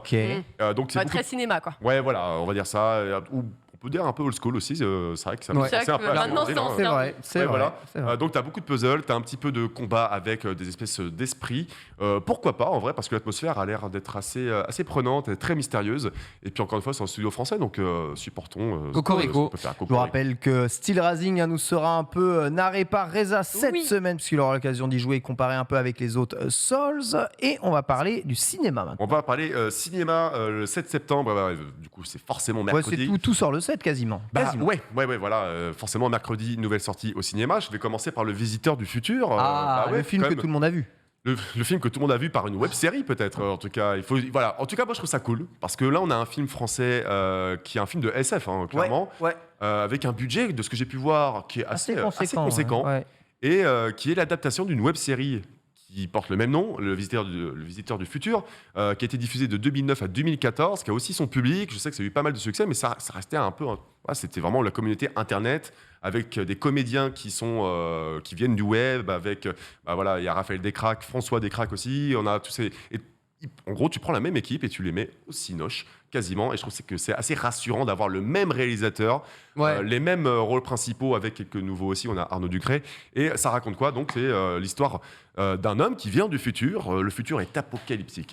Tout est détruit. Il y a une bombe nucléaire. Vraiment, c'est le bordel. Et le mec revient du coup à notre époque pour prévenir certaines personnes de ne pas se comporter, de changer le cours de l'histoire. Ne faites pas des bêtises. Le cataclysme, quoi. C'est ça, c'est exactement ça. Et en vrai, ça a l'air assez drôle et surtout de conserver un peu l'esprit de la web série. Et je trouve qu'on sent un peu ce ton web, déjà parce que tu reconnais beaucoup de personnes qui viennent du web. Et en vrai, je trouve ça génial d'avoir autant d'années après cette franchise qui revient avec un vrai long métrage de SF français. On rappelle justement, réalisateur qui sera invité pour l'émission No Spoil. Exactement. La nouvelle émission d'Allociné à 16h30. Demain. Ainsi que le rôle titre, je crois. C'était Florent Dorin. J'ai oublié son nom, je voulais pas le... Florent Dorin. Mais je voulais pas le... fauché. T'as raison. 7 septembre, on a un autre film français, pareil, qui a l'air assez sympa. Ça s'appelle Compromat. C'est avec Claude Lelouch dans le rôle principal. En gros, ça raconte quoi? C'est un truc assez dark. C'est l'histoire... C'est Gilles Lelouch, j'ai dit oui, pardon. Oui. Ouais, mais il y a trop de Lelouch. En vrai, tu mets n'importe quel nom français / Lelouch et tu tombes sur un acteur. C'est bon. Sinon, je dis plus de prénom, je dis juste Lelouch. Voilà, c'était très bien. Réalisateur, c'est bon. Ouais, carrément. Et du coup, ça raconte l'histoire d'un homme, un Français qui vit en Russie et qui est victime d'un compromat. C'est quoi? C'est quand, en gros, le gouvernement... ne t'aide pas trop. Te blacklister, quoi. T'es un peu blacklisté par le gouvernement. Ils sont en mode, toi, on va te prendre et on va te cacher. C'est exactement ça. Switch, quoi. Donc en gros, tu es accusé de fausses choses, littéralement. Tu es victime d'un coup d'État, un coup monté plutôt par l'État, et tu finis en tôle parce que l'État juge que tu es clairement un ennemi, que tu es un récalcitrant. C'est une nuisance. La Russie, c'est inspiré notamment d'une véritable affaire qui s'est passée il y a plusieurs décennies. Donc c'est inspiré librement, il l'assume. Et donc voilà, donc du coup on a notre pauvre Gilles qui se retrouve dans une prison russe, un endroit dont tout le monde rêve, je pense, tout simplement. J'en rêve. J'en rêve à la vie, à la mort. À la vie, à la mort, ouais. Et du coup il va organiser sa fuite vers la France. Donc voilà, on est sur un thriller bien musclé. C'est, en vrai, pourquoi comme pas. toi, bien musclé. Comme Nico qui prend au début. Je suis le compromat. Très bien. Mercredi, il y a aussi Le Scandale qui ressort au cinéma. Oh, tu parles de Spider-Man? Oui. Oui. Parlons-en. Spider-Man No Way Home, version longue, 9 mois après. No way. No way. C'est genre... No Way. Écoute, Alors pourquoi ils le ressortent ? Bah évidemment parce que le film a été un carton absolu avec 1,9 milliard de dollars. Il en manque tellement peu pour faire les deux. Tu comprends, voilà. Donc la petite ressortie avec environ 15 minutes de scènes supplémentaires. Et en vrai, bah oui, bien évidemment, le but c'est de passer, je pense, le cap symbolique des 2 milliards. Et pourquoi pas d'ailleurs de dépasser Avengers Endgame qui était à 2, des poussières, voilà, il n'était pas à 2,1, tu vois. Donc en vrai, il y a peut-être moyen que Spider-Man passe devant Avengers Endgame. Je suis à 2 doigts d'y aller pour les aider là. Mais moi aussi, pourquoi en vrai. tu fais ça Attends, est-ce que la place est moins chère ? Non, la place c'est le même prix. C'est le même prix. On n'y va pas alors. On n'a même pas le droit à une petite réduction si on a déjà été le regardez, on a enfin... le film, il est déjà en Blu-ray, ça veut rien dire. Ouais, c'est vrai. Mais là, tu auras du coup 15 minutes supplémentaires. Mais ils sont pas dans le Bluray, ces 15 minutes. Non. Mais attends, ça fait 1 euro la minute parce que c'est 15 euros la place au ciné si t'as pas le pass et tout. Ça fait cher la minute quand même. 1 euro la minute de Spider-Man. Voilà. Mais il pourrait rentrer du coup après, je crois, dans le top 5 ou dans le top. Il est vraiment dans le top 5 du box-office mondial, j'entends. Savez-vous quel est le numéro 1 ? Oui, on a une question, mais est-ce que c'est la première fois qu'on a un DLC au cinéma ? Ouais, j'avoue. DLC payant aussi. Un DLC au cinéma.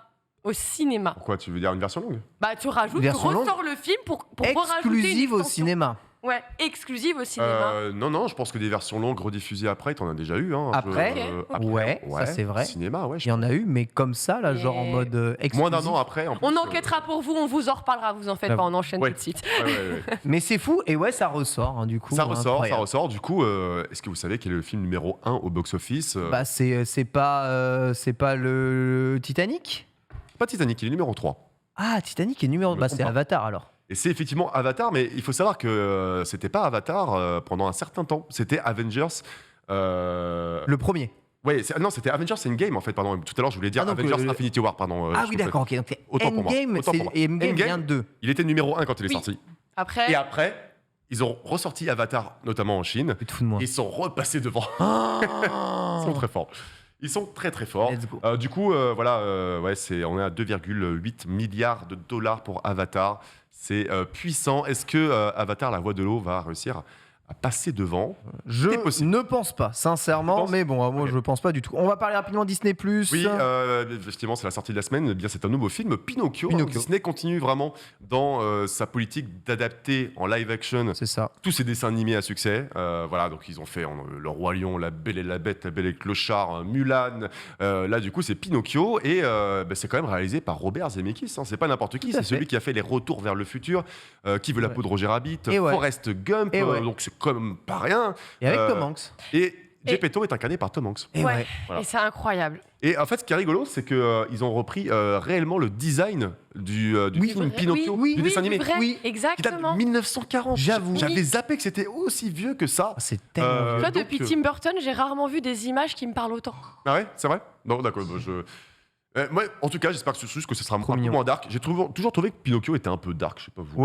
Quand j'étais petit, ce mode ils ont Lies of P. Ouais, c'est ça. Ils ont édulcoré la version romancée qui est horrible, mais ça reste quand même horrible. 2 séries, on en parle rapidement avant de passer à l'archive. J'y vais très très vite. Donc on est sur Disney+ le 8 septembre. On a une série qui s'appelle Mike. On a les épisodes 1, 2, 3, 4. Et bien c'est sur Mike Tyson du coup.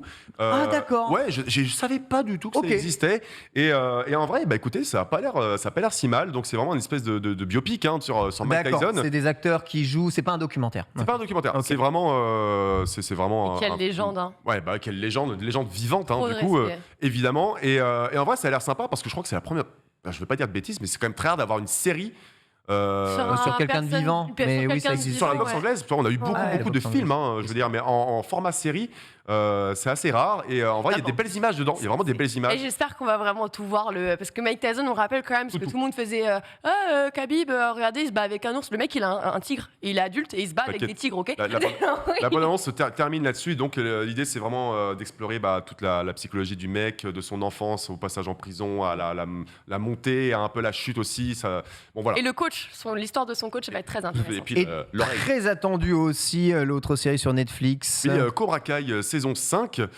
Alors moi, et ils sont sacrément baston, productifs. du coup, Bah ouais, clairement. Il faut savoir que la saison 4, elle est sortie en début d'année. Là, C'est ça. La saison 5. C'est ça. Donc, on est sur toujours la suite de Karate Kid, 34 ans après. Alors là, c'est la saison 5, donc ça va être un peu plus. En vrai, cette tard que série, ça c'est une encore. sitcom, hein, donc c'est facile. Ouais. Franchement, c'est niveau sitcom. C'est facile à produire rapidement. Mais c'est trop cool, hein, moi j'adore. Hein. Qui suis-je pour juger? Non, mais c'est pas. Ce que je veux dire, c'est que c'est pas des prods énormes. Ça peut se tourner la va-vite. Hein. Oui, effectivement, parce que déjà la saison 3 elle sortait déjà l'année dernière. Yes. Enfin, bon, là, ils sont en mode on lâche tout. Trop bien. Donc voilà, vous avez à peu près le programme de. Ah, c'est dense. Merci beaucoup, Max. Voilà, vous savez quoi vivre, quoi regarder. C'est incroyable. Hein. Vite, j'ai déjà ma place à 18 € pour revoir un Spider-Man No Way Home. C'est parti, on y va. Bien entendu. En tout cas, on sent que c'est la rentrée. Il y a beaucoup de choses. On va se terminer avec l'archive du jour. Ce coup-ci, on va parler de la série animée Batman. C'est parti. 2 minutes évidemment pour terminer cette émission avec Lox qui nous imite son meilleur Batman, un Batman intérieur qui est doit être en sticker là, le Batman. Je l'ai caché. Le 5 septembre 1992 était diffusé le premier épisode du dessin animé Batman que vous avez tous connu à la télévision américaine. Elle arrivera par chez nous avec la voix extraordinaire de Richard Darbois, bien entendu, le générique que vous avez tous vu et qui vous a marqué durant votre enfance. Réalisé par Danny Elfman, voilà, F3X pour la jeunesse qui nous ont regardé et toutes les séries de super-héros qui avaient ça. Et je pense qu'à l'époque, je ne matais quasiment que du manga et ça doit être la seule série comics animée que je matais à part, franchement, à part Dragon Ball Senseiya, etc. C'était génial, n'empêche, Batman. Donc, le Batman, a dit vous. Hein. Ouais, ça c'était vraiment le feu. D'ailleurs, il y a Rob de Freitas qui est un viewer, mais aussi graphiste qui est beaucoup présent chez le stream et certains autres streamers, et qui a fait justement lui-même une animation de la série animée il y a pas longtemps. Donc voilà, et il a bien bossé, mais effectivement, Batman c'est mythique. Genre vraiment le double face avec le côté bleu et non pas rose violacé. Mr. Freeze, Poison Ivy, Joker, et d'autres monstres abominations aussi qui se transforment un peu en terre glaise et tout. Et trop stylé, les badass. Max, tu aimais cette série? Je t'avoue qu'en fait, j'ai jamais été trop client de cette série-là, malheureusement, parce que je sais qu'elle est. Parce qu'elle est moins dark. Mais par contre, je sais qu'elle est vraiment archi culte et qu'il y a un nombre de fans, mais de fous. Hein. Comme c'est stylé. Oui. Voilà, par exemple. Oui, bah ouais. Moi, Batman, c'était mon premier héros. Hein. Mais bon. Je l'ai vu passer dans le chat et vous savez pas comment vous m'avez régalé puisqu'effectivement oui, on a tous grandi devant F3X. Nous, notre dimanche, c'était la Ligue des Justiciers, les X-Men et notre Batou préféré. X-Men et aussi. Clairement, on s'en passera pas. Je crois que c'est Marc Hamill qui double aussi le Joker, non? C'est pas ça?